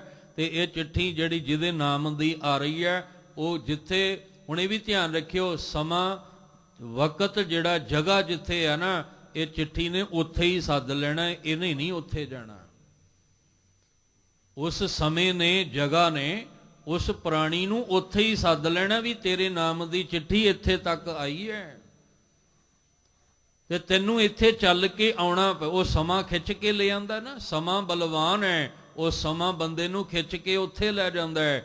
ਜਿਹਾ ਚੀਰੀ ਲਿਖਿਆ ਤਿਹਾ ਹੁਕਮ ਕਮਾਏ, ਘੱਲੇ ਆਵੇ ਨਾਨਕਾ ਸੱਦੇ ਉੱਠੀ ਜਾਏ। ਬਹੁਤ ਘਟਨਾਵਾਂ ਐਸੀਆਂ ਦੇਖਣ ਨੂੰ ਮਿਲਦੀਆਂ ਨੇ, ਤੁਸੀਂ ਵੀ ਅਸੀਂ ਵੀ ਵੇਖਦੇ ਹੋ ਕਿ ਬੰਦਾ ਕਿੱਥੇ ਬੈਠਾ ਹੁੰਦਾ ਹੈ ਪਰ ਸਮਾਂ ਉਹਨੂੰ ਖਿੱਚ ਕੇ ਕਿੱਥੇ ਲੈ ਆਉਂਦਾ ਹੈ, ਤੇ ਜਿੱਥੇ ਉਹਨੂੰ ਲੈ ਆਉਂਦਾ ਹੈ ਉੱਥੇ ਉਹਦੀ ਜ਼ਿੰਦਗੀ ਦੀ ਲੀਲਾ ਸਮਾਪਤ ਹੋ ਜਾਂਦੀ ਹੈ। ਕਈ ਵਾਰੀ ਅਸੀਂ ਕਹਿੰਦੇ ਆ ਵੀ ਜੇ ਪਤਾ ਹੁੰਦਾ ਤੇ ਮੈਂ ਇਹਨੂੰ ਘਰੋਂ ਭੇਜਦਾ ਹੀ ਨਾ। ਜੇ ਪਤਾ ਹੁੰਦਾ, ਗੱਲ ਤੇ ਇਹ ਹੈ ਨਾ ਵੀ ਪਤਾ ਹੁੰਦਾ, ਪਤਾ ਹੀ ਤੇ ਹੈ ਨਹੀਂ ਵੀ ਇਹ ਘਰ ਚੰਗਾ ਭਲਾ ਘਰ ਬੈਠਾ ਸੀ, ਪਤਾ ਨਹੀਂ ਕੀ ਹੋਇਆ, ਉੱਠ ਕੇ ਬਾਹਰ ਚਲਾ ਗਿਆ ਤੇ ਬਸ ਜ਼ਿੰਦਗੀ ਸਮਾਪਤ ਹੋ ਗਈ। ਇੱਕ ਘਟਨਾ ਆਪ ਜੀ ਨੂੰ ਸੁਣਾਈ ਸੀ ਨਾ ਕਿ ਮਾਂ ਨੇ ਬੱਚੇ ਨੂੰ ਅਮਰੀਕਾ ਵਿੱਚ ਭੇਜਿਆ। ਪਹਿਲਾਂ ਮਮਤਾ ਦਾ ਵਾਸਤਾ ਪਾ ਕੇ ਭੇਜਿਆ, ਮੁੜ ਕੇ 2 ਸਾਲਾਂ ਬਾਅਦ ਮਮਤਾ ਦਾ ਵਾਸਤਾ ਪਾ ਕੇ ਵਾਪਸ ਬੁਲਾਇਆ ਕਿ ਰਿਸ਼ਤਾ ਬੜਾ ਚੰਗਾ ਆਇਆ ਤੇ ਚੱਲ ਮੈਂ ਤੇਰਾ ਰਿਸ਼ਤਾ ਹੀ ਕਰ ਦੇਵਾਂ, ਤੂੰ ਜਿੱਦਾਂ ਮਰਜ਼ੀ ਕਰ, 1 ਹਫ਼ਤੇ ਵਾਸਤੇ ਆ ਜਾ। ਉਹਨੇ ਆਖਿਆ ਮਾਂ ਹੁਣ ਤੇ ਮੈਂ ਇੱਥੇ ਪੜ੍ਹਾਈ ਜਿਹੜੀ ਆ ਪੂਰੀ ਕਰਨ ਤੇ ਆਇਆ ਤੇ ਹੁਣ ਨਹੀਂ ਆ ਸਕਦਾ। ਉਹਨੇ ਕਿਹਾ ਵੀ ਨਹੀਂ, ਜਿੱਦਾਂ ਵੀ ਹੈ 1 ਹਫ਼ਤੇ ਲਈ ਆ ਜਾ। ਆ ਗਿਆ, ਰਾਤੀ ਘਰ ਪਹੁੰਚਿਆ ਤੇ ਸਵੇਰੇ ਉੱਠ ਕੇ ਬਾਹਰ ਨਿਕਲਿਆ ਤੇ ਘਟਨਾ ਹੋ ਗਈ। ਜਦੋਂ ਘਟਨਾ ਹੋ ਗਈ, ਬੜੇ ਹੱਸ ਕੇ ਗਿਆ ਸੀ ਪਰ ਆਇਆ 4 ਮੋਢਿਆਂ ਤੇ। ਹੁਣ ਉਹ ਮਾਂ ਕਹਿੰਦੀ ਵੀ ਮੈਂ ਇਹਨੂੰ ਕਿਉਂ ਸੱਦ ਲਿਆ, ਮੈਨੂੰ ਪਤਾ ਹੁੰਦਾ ਆਹ ਕੁਛ ਹੋਣਾ ਸੀ, ਮੈਂ ਇਹਨੂੰ 7 ਸਮੁੰਦਰੋਂ ਪਾਰ ਸੱਦ ਲਿਆ। ਅਸਲ ਵਿੱਚ ਉਹਨੇ ਨਹੀਂ ਸੀ ਸੱਦਿਆ, ਉਹ ਜਿਹੜੀ ਚਿੱਠੀ ਸੀ ਉਹਨੇ ਸੱਦ ਲਿਆ ਸੀ। ਉਹ ਜਿਹੜਾ ਸਮਾਂ ਸੀ ਨਾ, ਉਹ ਖਿੱਚ ਕੇ, ਉਹ ਭਾਵੇਂ ਤੁਸੀਂ 7 ਸਮੁੰਦਰ ਪਾਰ ਬੈਠੇ ਹੋ, ਉਹਨੇ ਖਿੱਚ ਕੇ ਲੈ ਆਉਣਾ ਤੁਹਾਨੂੰ। ਇੱਥੇ ਕਿਸੇ ਦਾ ਜ਼ੋਰ ਨਾ ਚੱਲਿਆ ਤੇ ਨਾ ਚੱਲਣਾ ਹੈ। ਅਸੀਂ ਕਹਿੰਦੇ ਆ ਬੱਚੇ ਦਾ ਜਨਮ ਫਲਾਣੇ ਸ਼ਹਿਰ, ਫਲਾਣੀ ਕੰਟਰੀ ਵਿੱਚ, ਮੁਲਕ 'ਚ ਹੋਣਾ ਚਾਹੀਦਾ ਹੈ। ਅਸੀਂ ਕਹਿ ਰਹੇ ਹਾਂ ਨਾ, ਪਰ ਹੋਣਾ ਤੇ ਉਹ ਹੈ ਜੋ ਉਹਦੇ ਹੁਕਮ ਵਿੱਚ ਹੈ। ਨਰ ਚਾਹਤ ਕਛ ਔਰੇ ਕੀ ਔਰੇ ਭਈ। ਅਸੀਂ ਚਾਹੁੰਦੇ ਕੁਝ ਹੋਰ ਹਾਂ, ਬਣ ਕੁਝ ਹੋਰ ਜਾਂਦਾ ਹੈ। ਇਸ ਲਈ ਮਹਾਰਾਜ ਜੀ ਕਹਿੰਦੇ ਆ ਵੀ ਜਨਮ ਵੀ ਉਹਦੇ ਹੱਥ ਵਿੱਚ ਹੈ ਤੇ ਮੌਤ ਵੀ ਉਹਦੇ ਹੱਥ ਵਿੱਚ ਹੈ। ਜੋਰ ਨਾ ਜੀਵਨ ਮਰਨ ਨਾ ਜੋਰ। ਨਾ ਸਾਡਾ ਜੋਰ ਜਨਮ ਵਿੱਚ ਹੈ, ਨਾ ਸਾਡਾ ਜਨਮ ਮੌਤ ਵਿੱਚ ਹੈ। ਪਹਿਲਾ ਪਹਿਰ ਵੀ ਅਸੀਂ ਗਵਾ ਲਿਆ, ਦੂਜਾ ਵੀ ਗਵਾ ਲਿਆ, ਤੀਜਾ ਵੀ ਗਵਾ ਲਿਆ, ਹੁਣ ਆ ਗਿਆ ਚੌਥਾ ਪਹਿਰ ਤੇ ਹੁਣ ਲਾਵੀ ਆਇਆ ਖੇਤ। ਹੁਣ ਉਹ ਜਿਹੜਾ ਵਾਢੀ ਕਰਨ ਵਾਲਾ ਆਇਆ ਉਹਨੇ ਤੇ ਫਸਲ ਵਾਢੀ ਦੇਣੀ ਹੈ, ਉਹਨੇ ਪੁੱਛਣਾ ਥੋੜੀ ਹੈ। ਉਹ ਤਾਂ ਬਿਨ ਪੁੱਛਿਆ ਹੀ ਲੈ ਜਾਏ, ਉਹਨੇ ਪੁੱਛਣਾ ਥੋੜੀ ਹੈ ਕਿਸੇ ਨੂੰ। ਉਹ ਤਾਂ ਜਿਹੜਾ ਆਇਆ ਹੈ ਲਾਵੀ, ਕਹਿੰਦੇ ਉਹ ਮਾਲਕ ਦੇ ਹੁਕਮ ਵਿੱਚ ਹੀ ਆਇਆ ਹੈ। ਮਾਲਕ ਨੇ ਹੁਕਮ ਕੀਤਾ ਵੀ ਜਾ ਆ ਫਸਲ ਜਿਹੜੀ ਆ ਇਹਨੂੰ ਕੱਟ ਦੇ, ਵੱਢ ਦੇ। ਉਹਨੇ ਹੁਕਮ ਵਿੱਚ ਆਇਆ, ਉਹਨੇ ਕਿਸੇ ਨੂੰ ਨਹੀਂ ਪੁੱਛਣਾ, ਕਿਸੇ ਨਾਲ ਸਲਾਹ ਮਸ਼ਵਰਾ ਨਹੀਂ ਕਰਨਾ। ਬਸ ਆਈ ਆਗਿਆ, ਪਿਰੋ ਬੁਲਾਇਆ, ਨਾ ਧਨ ਪੁੱਛੀ ਨਾ ਮਤਾ ਪਕਾਇਆ। ਕਿਸੇ ਨਾਲ ਮਤਾ ਵੀ ਨਹੀਂ ਪਕਾਇਆ, ਕਿਸੇ ਨੂੰ ਪੁੱਛਿਆ ਵੀ ਨਹੀਂ। ਅਸੀਂ ਕਿਹੜੇ ਧਨ ਤੇ ਜੋਬਨ ਦੇ ਨਸ਼ੇ ਵਿੱਚ ਧੁੱਤ ਹੋਏ ਪਏ ਹਾਂ। ਅਸੀਂ ਕਿਹੜੀਆਂ ਬੁਰਾਈਆਂ ਦੀ ਦਲਦਲ ਵਿੱਚ ਫਸੇ ਪਏ ਹਾਂ ਕਿ ਸਾਨੂੰ ਹੋਸ਼ ਹੀ ਕੋਈ ਨਹੀਂ ਹੈ, ਸਮਝ ਹੀ ਕੋਈ ਨਹੀਂ ਹੈ ਕਿ ਜ਼ਿੰਦਗੀ ਦਾ ਪਤਾ ਹੀ ਕੋਈ ਨਹੀਂ ਕਦੋਂ ਮੁੱਕ ਜਾਣੀ ਹੈ। ਅਸੀਂ ਸਮਝਣਾ ਵੀ ਨਹੀਂ ਚਾਹੁੰਦੇ ਇਸ ਗੱਲ ਨੂੰ, ਪਰ ਸਾਹਿਬ ਕਹਿੰਦੇ ਸੱਚ ਤਾਂ ਸੱਚ ਹੀ ਰਹਿਣਾ ਹੈ। ਜਾਂ ਜਮ ਪਕੜ ਚਲਾਇਆ। ਹੁਣ ਦੋ ਰਾਹ ਨੇ, ਇੱਕ ਮਨਮੁਖ ਵਾਲਾ, ਇੱਕ ਗੁਰਮੁਖ ਵਾਲਾ। ਪਰ ਜਿਹੜਾ ਮਨਮੁਖ ਵਾਲਾ ਰਾਹ ਹੈ ਨਾ, ਜਾਂ ਜਮ ਪਕੜ ਚਲਾਇਆ ਵਣਜਾਰਿਆਂ ਮਿੱਤਰਾ, ਕਿਸੇ ਨਾ ਮਿਲਿਆ ਭੇਤ। ਪਰ ਜਿਹੜਾ ਗੁਰਮੁਖ ਵਾਲਾ ਰਸਤਾ ਸੀ ਨਾ, ਉੱਥੇ ਫਿਰ ਉਸ ਵਾਹਿਗੁਰੂ ਦੀ ਬਖਸ਼ਿਸ਼ ਇਹ ਹੁੰਦੀ ਹੈ ਕਿ ਧਰਮ ਰਾਏ ਦਰ ਕਾਗਦ ਫਾਰੇ, ਜਨ ਨਾਨਕ ਲੇਖਾ ਸਮਝਾ। ਉੱਥੇ ਫਿਰ ਇਹ ਬਖਸ਼ਿਸ਼ ਹੁੰਦੀ ਹੈ ਕਿ ਜਮ ਕੰਕਰ ਨੇੜ ਨਾ ਆਇਆ, ਸੁਖ ਨਾਨਕ ਸ਼ਰਣੀ ਪਾਇਆ। ਮੇਰੇ ਰਾਮ ਰਾਏ ਤੂੰ ਸੰਤਾਂ ਕਾ ਸੰਤ ਤੇਰੇ, ਤੇਰੇ ਸੇਵਕ ਕੋ ਭਉ ਕਿਛ ਨਹੀਂ, ਜਮ ਨਹੀਂ ਆਵੈ ਨੇ। ਜਾਣਾ ਸਭਨਾ ਨੇ ਹੈ, ਚੰਗਿਆਈ ਵਾਲਿਆਂ ਨੇ ਵੀ ਜਾਣਾ ਹੈ ਤੇ ਬੁਰਿਆਈ ਵਾਲਿਆਂ ਨੇ ਵੀ ਜਾਣਾ ਹੈ। ਗੁਰਮੁਖ ਨੇ ਵੀ ਜਾਣਾ ਹੈ, ਮਨਮੁਖ ਨੇ ਵੀ ਜਾਣਾ ਹੈ। ਪਰ ਜਾਣਾ ਦੇਖਣਾ ਹੈ ਵੀ ਉਹ ਕਿਹੜੇ ਰਾਹ ਗਿਆ ਤੇ ਉਹ ਕਿਹੜੇ ਰਾਹ ਗਿਆ। ਜਾਣਾ ਸਭਨਾ ਨੇ। ਆ ਪਿਛਲੇ ਵੀ ਆਪਾਂ ਦਿਨਾਂ 'ਚ ਵਿਚਾਰਿਆ ਸੀ ਕਿ ਸਾਰਿਆਂ ਦਾ ਜਨਮ ਇੱਕੋ ਹੀ ਤਰੀਕੇ ਨਾਲ ਹੈ, ਆਉਣਾ ਸਾਡਾ ਇੱਕੋ ਹੀ ਤਰੀਕੇ ਨਾਲ। ਪਰ ਜਦੋਂ ਦੁਨੀਆ ਤੋਂ ਜਾਣਾ ਤੇ ਦੋ ਰਾਹ ਹੋ ਜਾਣੇ ਆ। ਗੁਰਮੁਖ ਲਾਹਾ ਲੈ ਗਏ, ਮਨਮੁਖ ਚੱਲੇ ਮੂਲ ਗਵਾਏ ਦਿਓ। ਪਿਛਲੇ ਸ਼ਬਦ 'ਚ ਆਪਾਂ ਵਿਚਾਰ ਕੇ ਆਏ ਆ ਵੀ ਮਨਮੁਖ ਇੱਕ ਉਹ ਸੀ ਜਿਹੜਾ ਹਾਰ ਕੇ ਚੱਲਿਆ, ਗੁਰਮੁਖ ਉਹ ਸੀ ਜਿਹੜਾ ਜਿੱਤ ਕੇ ਚੱਲਿਆ। ਹੁਣ ਰੋਣਾ ਕਿਹਦੇ ਲਈ ਚਾਹੀਦਾ ਤੇ ਕਿਹਦੇ ਲਈ ਨਹੀਂ ਰੋਣਾ ਚਾਹੀਦਾ। ਕਬੀਰ ਸਾਹਿਬ ਕਹਿੰਦੇ ਜਿਹੜਾ ਮੂਲ ਗਵਾ ਕੇ ਗਿਆ ਨਾ, ਉਹਦੇ ਲਈ ਰੋਵੋ ਰੱਜ ਰੱਜ ਕੇ ਵੀ ਇਹ ਖਾਲੀ ਹੱਥ ਗਿਆ ਤੇ ਖਾਲੀ ਹੱਥ ਆਇਆ ਸੀ, ਖਾਲੀ ਹੱਥ ਚਲਾ ਗਿਆ। ਇਹ ਨਾਮ ਦਾ ਵਪਾਰੀ ਬਣ ਕੇ ਨਹੀਂ ਗਿਆ, ਇਹ ਤੇ ਨਸ਼ਿਆਂ ਦਾ ਵਪਾਰੀ ਬਣ ਕੇ ਗਿਆ। ਇਹਨੇ ਪਤਾ ਨਹੀਂ ਕਿੰਨਿਆਂ ਦੀ ਜ਼ਿੰਦਗੀ ਨੂੰ ਤਬਾਹ ਕਰ ਦਿੱਤਾ। ਇਹ ਅਵਗੁਣਾਂ ਦਾ ਵਪਾਰੀ ਬਣ ਕੇ ਗਿਆ। ਇਹ ਕਾਮੀ, ਕ੍ਰੋਧੀ, ਲੋਭੀ, ਹੰਕਾਰੀ, ਇਹ ਵਪਾਰੀ ਬਣ ਕੇ ਗਿਆ। ਉਹਦੇ ਲਈ ਰੋਵੋ ਵੀ ਇਹ ਕੀ ਖੱਟ ਕੇ ਗਿਆ, ਕੁਛ ਨਹੀਂ, ਜ਼ਿੰਦਗੀ ਦਾ ਮੂਲ ਗਵਾ ਕੇ ਗਿਆ ਹੈ। ਉਹਦੇ ਲਈ ਨਹੀਂ ਰੋਣਾ ਚਾਹੀਦਾ। ਜਿਹੜਾ ਗੁਰਮੁਖ ਜਨਮ ਸਵਾਰ ਦਰਗਹ ਚੱਲਿਆ, ਉਹਦੇ ਲਈ ਰੋਣਾ ਨਹੀਂ ਚਾਹੀਦਾ। ਇਹ ਆਪਣੀ ਜ਼ਿੰਦਗੀ ਸਵਾਰ ਕੇ ਗਿਆ। ਕਬੀਰ ਸੰਤ ਮੂਏ ਕਿਆ ਰੋਈਐ, ਜੋ ਆਪਣੇ ਗ੍ਰਹਿ ਜਾਏ, ਰੋਵੋ ਸਾਕਤ ਵਾਪੜੇ, ਜੋ ਹਟੈ ਹਾਟ ਬਿਕਾਏ। ਜਿਹੜੇ ਕਹਿੰਦੇ ਇੱਕ ਹੱਟੀ ਤੋਂ ਦੂਜੀ ਹੱਟੀ, ਆ ਹੱਟੀ ਹੋਈ ਹੈ ਸਰੀਰ। ਆ ਜਿਹੜਾ ਸਰੀਰ ਹੈ ਇਹ ਹੱਟੀ ਹੈ। ਇਸ ਹੱਟੀ ਤੋਂ ਉੱਠ ਕੇ ਜੀਵ ਨੇ ਦੂਜੀ ਹੱਟੀ ਤੇ ਜਾ ਬਹਿਣਾ, ਦੂਜੀ ਤੋਂ ਤੀਜੀ। ਉਹਦੇ ਲਈ ਰੋਵੋ ਵੀ ਜਿਹਨੇ ਇਸ ਜਨਮ ਨੂੰ ਸਵਾਰਿਆ ਹੀ ਨਹੀਂ। ਆਪਣੀ ਵੀ ਜ਼ਿੰਦਗੀ ਨੂੰ ਬੁਰਿਆਈ ਵੀ ਦਲਦਲ ਵਿੱਚ ਧੱਸ ਦਿੱਤਾ ਤੇ ਦੂਜਿਆਂ ਨੂੰ ਵੀ ਬੁਰਿਆਈ ਦੀ ਦਲਦਲ ਵਿੱਚ ਧੱਸ ਦਿੱਤਾ। ਨਾ ਆਪਣਾ ਭਲਾ ਕਰ ਸਕਿਆ, ਨਾ ਕਿਸੇ ਦਾ ਉਪਕਾਰ ਕਿਸੇ ਤੇ ਕਰ ਸਕਿਆ। ਮਹਾਰਾਜ ਜੀ ਕਹਿੰਦੇ ਨੇ ਫਿਰ ਇਹੋ ਜਿਹਿਆਂ ਨੂੰ ਭੇਦ ਵੀ ਨਹੀਂ ਮਿਲਦਾ ਕਿ ਜੰਮ ਕਦੋਂ ਆਇਆ ਤੇ ਕਿਵੇਂ ਪਕੜ ਕੇ ਲੈ ਗਿਆ। ਜਾਂ ਜੰਮ ਪਕੜ ਚਲਾਇਆ ਵਣਜਾਰਿਆ ਮਿੱਤਰਾ। ਇਹ ਕਿਹਨੂੰ ਸਮਝਾ ਰਿਹਾ? ਜਿੰਨੇ ਆਪਾਂ ਬੈਠੇ ਆ ਜਾਂ ਜਿੰਨੇ ਮੀਡੀਆ ਰਾਹੀਂ ਸੁਣ ਰਹੇ ਆ ਜਾਂ ਜਿੰਨੇ ਗੁਰਬਾਣੀ ਨਾਲ ਜੁੜੇ ਆ, ਉਹ ਸਾਰਿਆਂ ਨੂੰ ਸਮਝਾ ਰਹੇ ਨੇ ਕਿ ਹੇ ਵਣਜਾਰਿਆਂ ਮਿੱਤਰਾ, ਧਿਆਨ ਰੱਖੀ ਕਿਸੇ ਨਾ ਮਿਲਿਆ ਭੇਤ। ਕਿਸੇ ਨੂੰ ਵੀ ਇਹ ਭੇਤ ਨਹੀਂ ਮਿਲਣਾ ਵੀ ਜੰਮ ਕਿਵੇਂ ਆਇਆ, ਕਿਵੇਂ ਇਸ ਜਿੰਦ ਨੂੰ ਪਕੜ ਕੇ ਲੈ ਚੱਲਦਾ ਹੈ। ਭੇਤ ਚੇਤ ਹਰ ਕਿਸੈ ਨਾ ਮਿਲਿਓ, ਜਾਂ ਜਮ ਪਕੜ ਚਲਾਇਆ। ਝੂਠਾ ਰੁਦਨ ਹੁਆ ਦਵਲ, ਖਿਨ ਮਹਿ ਭਇਆ ਪਰਾਇਆ। ਭੇਦ ਨਹੀਂ ਕਿਸੇ ਨੂੰ ਮਿਲਿਆ ਤੇ ਚੇਤੇ ਵੀ ਨਹੀਂ ਸੀ। ਜੋ ਮਨ ਚੇਤਨਾ ਚੇਤੇ ਸਨ, ਚੇਤੇ ਵੀ ਨਹੀਂ ਸੀ ਵੀ ਆਹ ਸਮੇਂ ਜੰਮ ਨੇ ਆਉਣਾ ਤੇ ਜਿੰਦ ਨੂੰ ਪਕੜ ਕੇ ਲੈ ਚੱਲਣਾ, ਇਹ ਵੀ ਚੇਤੇ ਨਹੀਂ ਸੀ, ਇਹ ਵੀ ਕੋਈ ਨਹੀਂ ਸੀ ਪਤਾ। ਕਿੰਨੀਆਂ ਉਦਾਹਰਨਾਂ ਗੁਰਬਾਣੀ ਵਿੱਚ ਦਿੱਤੀਆਂ, ਕਿੰਨੇ ਹਵਾਲੇ ਦਿੱਤੇ ਗਏ, ਕਿੰਨੇ ਦ੍ਰਿਸ਼ਟਾਂਤ ਦੇ ਕੇ ਸਮਝਾਇਆ ਗਿਆ ਕਿ ਬੰਦਿਆ ਆਹ ਸੱਚ ਹੈ ਤੇਰੀ ਜ਼ਿੰਦਗੀ ਦਾ। ਫਰੀਦਾ ਦਰਿਆਵੇ ਕੰਨੇ ਬੁਗਲਾ ਬੈਠਾ ਕੇਲ ਕਰੇ, ਕੇਲ ਕਰੇਂਦੇ ਹੰਝ ਨੂੰ ਅਚਿੰਤੇ ਬਾਜ ਪਏ। ਤਿਸ ਰੱਬ ਦੇ ਕੇਲਾਂ ਵਿਸਰੀਆਂ, ਜੋ ਮਨ ਚਿੱਤ ਨਾ ਚੇਤੇ ਸਨ। ਸੋ ਗਾਲੀ ਰੱਬ ਕੀਆਂ ਚੇਤੇ ਵੀ ਨਹੀਂ ਸੀ, ਕਿਉਂਕਿ ਭੇਦ ਨਹੀਂ ਸੀ ਨਾ। ਅਸੀਂ ਕਹਿੰਦੇ ਵੀ ਇਹਦਾ ਤੇ ਭੇਦ ਹੀ ਨਹੀਂ ਸੀ ਮੈਨੂੰ, ਤੇ ਜਿਹੜਾ ਭੇਦ ਹੀ ਨਹੀਂ ਸੀ ਮੈਨੂੰ ਚੇਤੇ ਵੀ ਨਹੀਂ ਸੀ ਵੀ ਬੰਦਾ ਆਹ ਕੰਮ ਕਰ ਜਾਏਗਾ। ਆਪਾਂ ਇੱਕੋ ਗੱਲ ਕਹਿੰਦੇ ਆ ਨਾ ਸਾਰੇ ਕਿ ਫਲਾਣੇ ਦਾ ਮੈਂ ਭੇਦ ਨਹੀਂ ਪਾਇਆ, ਤੇ ਜਿਹਦਾ ਮੈਂ ਭੇਦ ਨਹੀਂ ਪਾਇਆ ਮੈਨੂੰ ਪਤਾ ਹੀ ਨਹੀਂ ਸੀ, ਮੇਰੇ ਚੇਤੇ ਵਿੱਚ ਵੀ ਨਹੀਂ ਸੀ ਕਿ ਆਹ ਬੰਦੇ ਨੇ ਮੇਰੇ ਨਾਲ ਇਸ ਤਰ੍ਹਾਂ ਦਾ ਕੰਮ ਕਰ ਜਾਣਾ। ਜਿਹਦਾ ਭੇਦ ਨਹੀਂ ਸੀ ਉਹਦਾ ਅੱਗੇ ਇਰਾਦਾ ਵੀ ਨਹੀਂ ਸੀ ਪਤਾ ਕਿ ਅੱਗੋਂ ਇਹਦਾ ਇਰਾਦਾ ਕੀ ਹੈ। ਇਸੇ ਤਰ੍ਹਾਂ ਪਰਮੇਸ਼ਵਰ ਨੇ ਜਿਹੜੀ ਖੇਡ ਬਣਾਈ ਆ ਨਾ, ਉਹਦਾ ਭੇਦ ਨਹੀਂ ਸਾਨੂੰ, ਤੇ ਸਾਨੂੰ ਪਤਾ ਵੀ ਨਹੀਂ ਉਹਦਾ ਇਰਾਦਾ ਕੀ ਹੈ। ਉਹ ਪਹਿਲੀ ਫਸਲ ਵਿੱਚ ਹੀ ਵੱਢ ਕੇ ਲੈ ਜਾਏ, ਦੂਜੀ ਵਿੱਚ ਲੈ ਜਾਏ, ਤੀਜੀ 'ਚ ਲੈ ਜਾਏ, ਚੌਥੇ 'ਚ ਲੈ ਕੇ ਜ਼ਰੂਰ ਜਾਣਾ ਉਹਨੇ। ਕਿਉਂਕਿ ਜੋ ਆਇਆ ਸੋ ਚੱਲ ਸੀ, ਸਭ ਕੋਈ ਆਈ ਵਾਰੀ ਹੈ। ਜੋ ਉਪਜਿਓ ਸੋ ਬਿਨਸ ਹੈ, ਪਰੋਂ ਆਜ ਕੇ ਕਾਲ।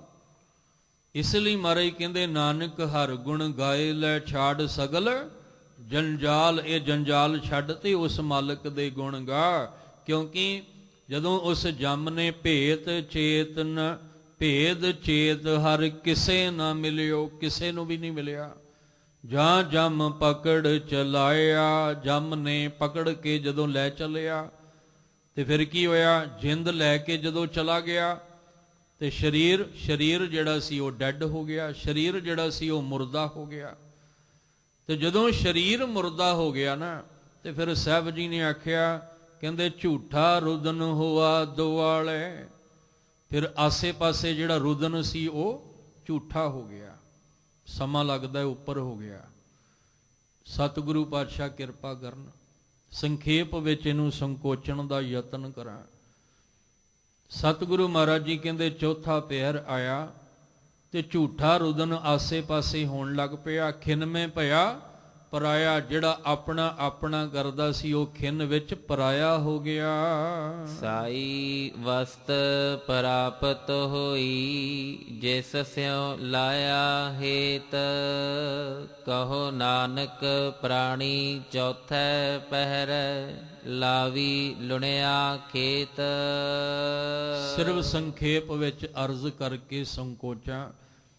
ਫਿਰ ਜੋ ਅਸੀਂ ਸਾਡੀ ਸੋਚ ਹੈ, ਜੋ ਕਰਮ ਹੈ, ਫਲ ਉਹੀ ਲੱਗਣਾ ਹੈ। ਅੰਤ ਕਾਲ ਜੋ ਲక్ష్ਮੀ ਸਿਮਰੈ, ਐਸੀ ਚਿੰਤਾ ਮੈਂ ਜੇ ਮਰੈ। ਸਰਪ ਜੋਨ ਵੱਲ ਵੱਲ ਅਵਤਰੈ। ਫਿਰ ਉਹ ਸਾਰਾ ਸ਼ਬਦ ਜਿਹੜਾ ਉਹਨੂੰ ਤੁਸੀਂ ਰਿਪੀਟ ਕਰੋ ਕਿ ਜੋ ਸੀ ਸਾਹਿਬ ਕਹਿੰਦੇ ਸਾਈ ਵਸਤ ਪ੍ਰਾਪਤ ਹੋਈ, ਜਿਸ ਸਿਉ ਲਾਇਆ ਹੈ। ਜਿਹਦੇ ਨਾਲ ਪ੍ਰੇਮ ਪਾ ਕੇ ਬੈਠਾ ਰਿਹਾ, ਬਸ ਫਿਰ ਉਹੀ ਹਾਸਲ ਹੋਇਆ। ਜੇ ਅਸੀਂ ਪ੍ਰੇਮ ਨਿਰੰਕਾਰ ਨਾਲ ਪਾ ਲੈਂਦੇ ਤੇ ਫਿਰ ਸਾਨੂੰ ਨਿਰੰਕਾਰ ਮਿਲ ਜਾਣਾ ਸੀ, ਪਰ ਅਸੀਂ ਸੰਸਾਰ ਦੇ ਧਨ ਪਦਾਰਥਾਂ ਨਾਲ ਪਿਆਰ ਪਾ ਲਿਆ। ਇਸ ਵਾਸਤੇ ਸਾਈ ਵਸਤ ਪ੍ਰਾਪਤ ਹੋਈ, ਜਿਸ ਸਿਉ ਲਾਇਆ ਹੇਤ। ਕਹੋ ਨਾਨਕ ਪ੍ਰਾਣੀ ਚੌਥੇ ਪਹਿਰੇ, ਲਾਵੀ ਲੁਣਿਆ ਖੇਤ। ਜੋ ਇਹ ਜ਼ਿੰਦਗੀ ਦੇ 4 ਪਹਿਰ ਗੁਰੂ ਨਾਨਕ ਜੀ ਨੇ ਸਮਝਾਉਣ ਦਾ ਯਤਨ ਕੀਤਾ ਹੈ।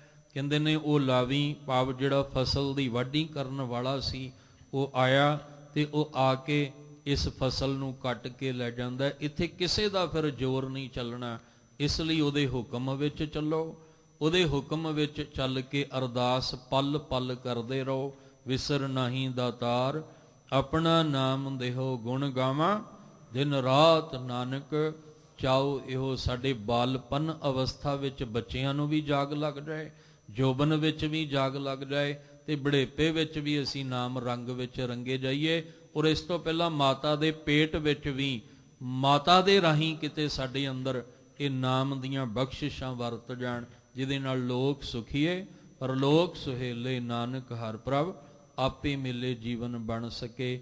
ਸਤਿਗੁਰੂ ਪਾਤਸ਼ਾਹ ਜੀ ਮੈਂ ਰਹਿਮਤ ਕਰਨ, ਜੋ ਵਿਚਾਰ ਗੁਰੂ ਨਾਨਕ ਸਾਹਿਬ ਨੇ ਚਾਰ ਪਹਿਰ ਦੇ ਰਾਹੀਂ ਸਮਝਾਈ, ਇਹ ਸਾਡੇ ਮਨਾਂ 'ਚ ਸਭਨਾਂ ਦੇ ਮਨਾਂ ਹਿਰਦਿਆਂ ਵਿੱਚ ਵਸ ਜਾਏ, ਜਿਹਦੇ ਨਾਲ ਸਾਡਾ ਇਹ ਜੀਵਨ ਲੇਖੇ ਵਿੱਚ ਲੱਗ ਜਾਏ। ਅੱਜ ਦੀ ਵਿਚਾਰ ਕਰਦਿਆਂ ਬੇਅੰਤ ਭੁੱਲਾਂ ਹੋਈਆਂ, ਸਤਿਗੁਰੂ ਬਖਸ਼ ਦੇਣ, ਮਿਹਰ ਦਾ ਹੱਥ ਰੱਖਣ। ਗੁਰੂ ਨਾਨਕ ਸਾਹਿਬ ਜੀ ਦੇ ਪਾਵਨ ਬਚਨ ਆਪਣੇ ਹਿਰਦੇ ਅੰਦਰ ਵਸਾ ਲਈਏ ਜੀ। ਸਾਈ ਵਸਤ ਪ੍ਰਾਪਤ ਹੋਈ, ਜਿਸ ਸਿਉ ਲਾਇਆ ਹੇਤ। ਕਹੋ ਨਾਨਕ ਪ੍ਰਾਣੀ ਚੌਥੈ ਪਹਿਰੈ, ਲਾਵੀ ਲੁਣਿਆ ਖੇਤ। ਵਾਹਿਗੁਰੂ ਜੀ ਕਾ ਖਾਲਸਾ, ਵਾਹਿਗੁਰੂ ਜੀ ਕੀ ਫਤਿਹ।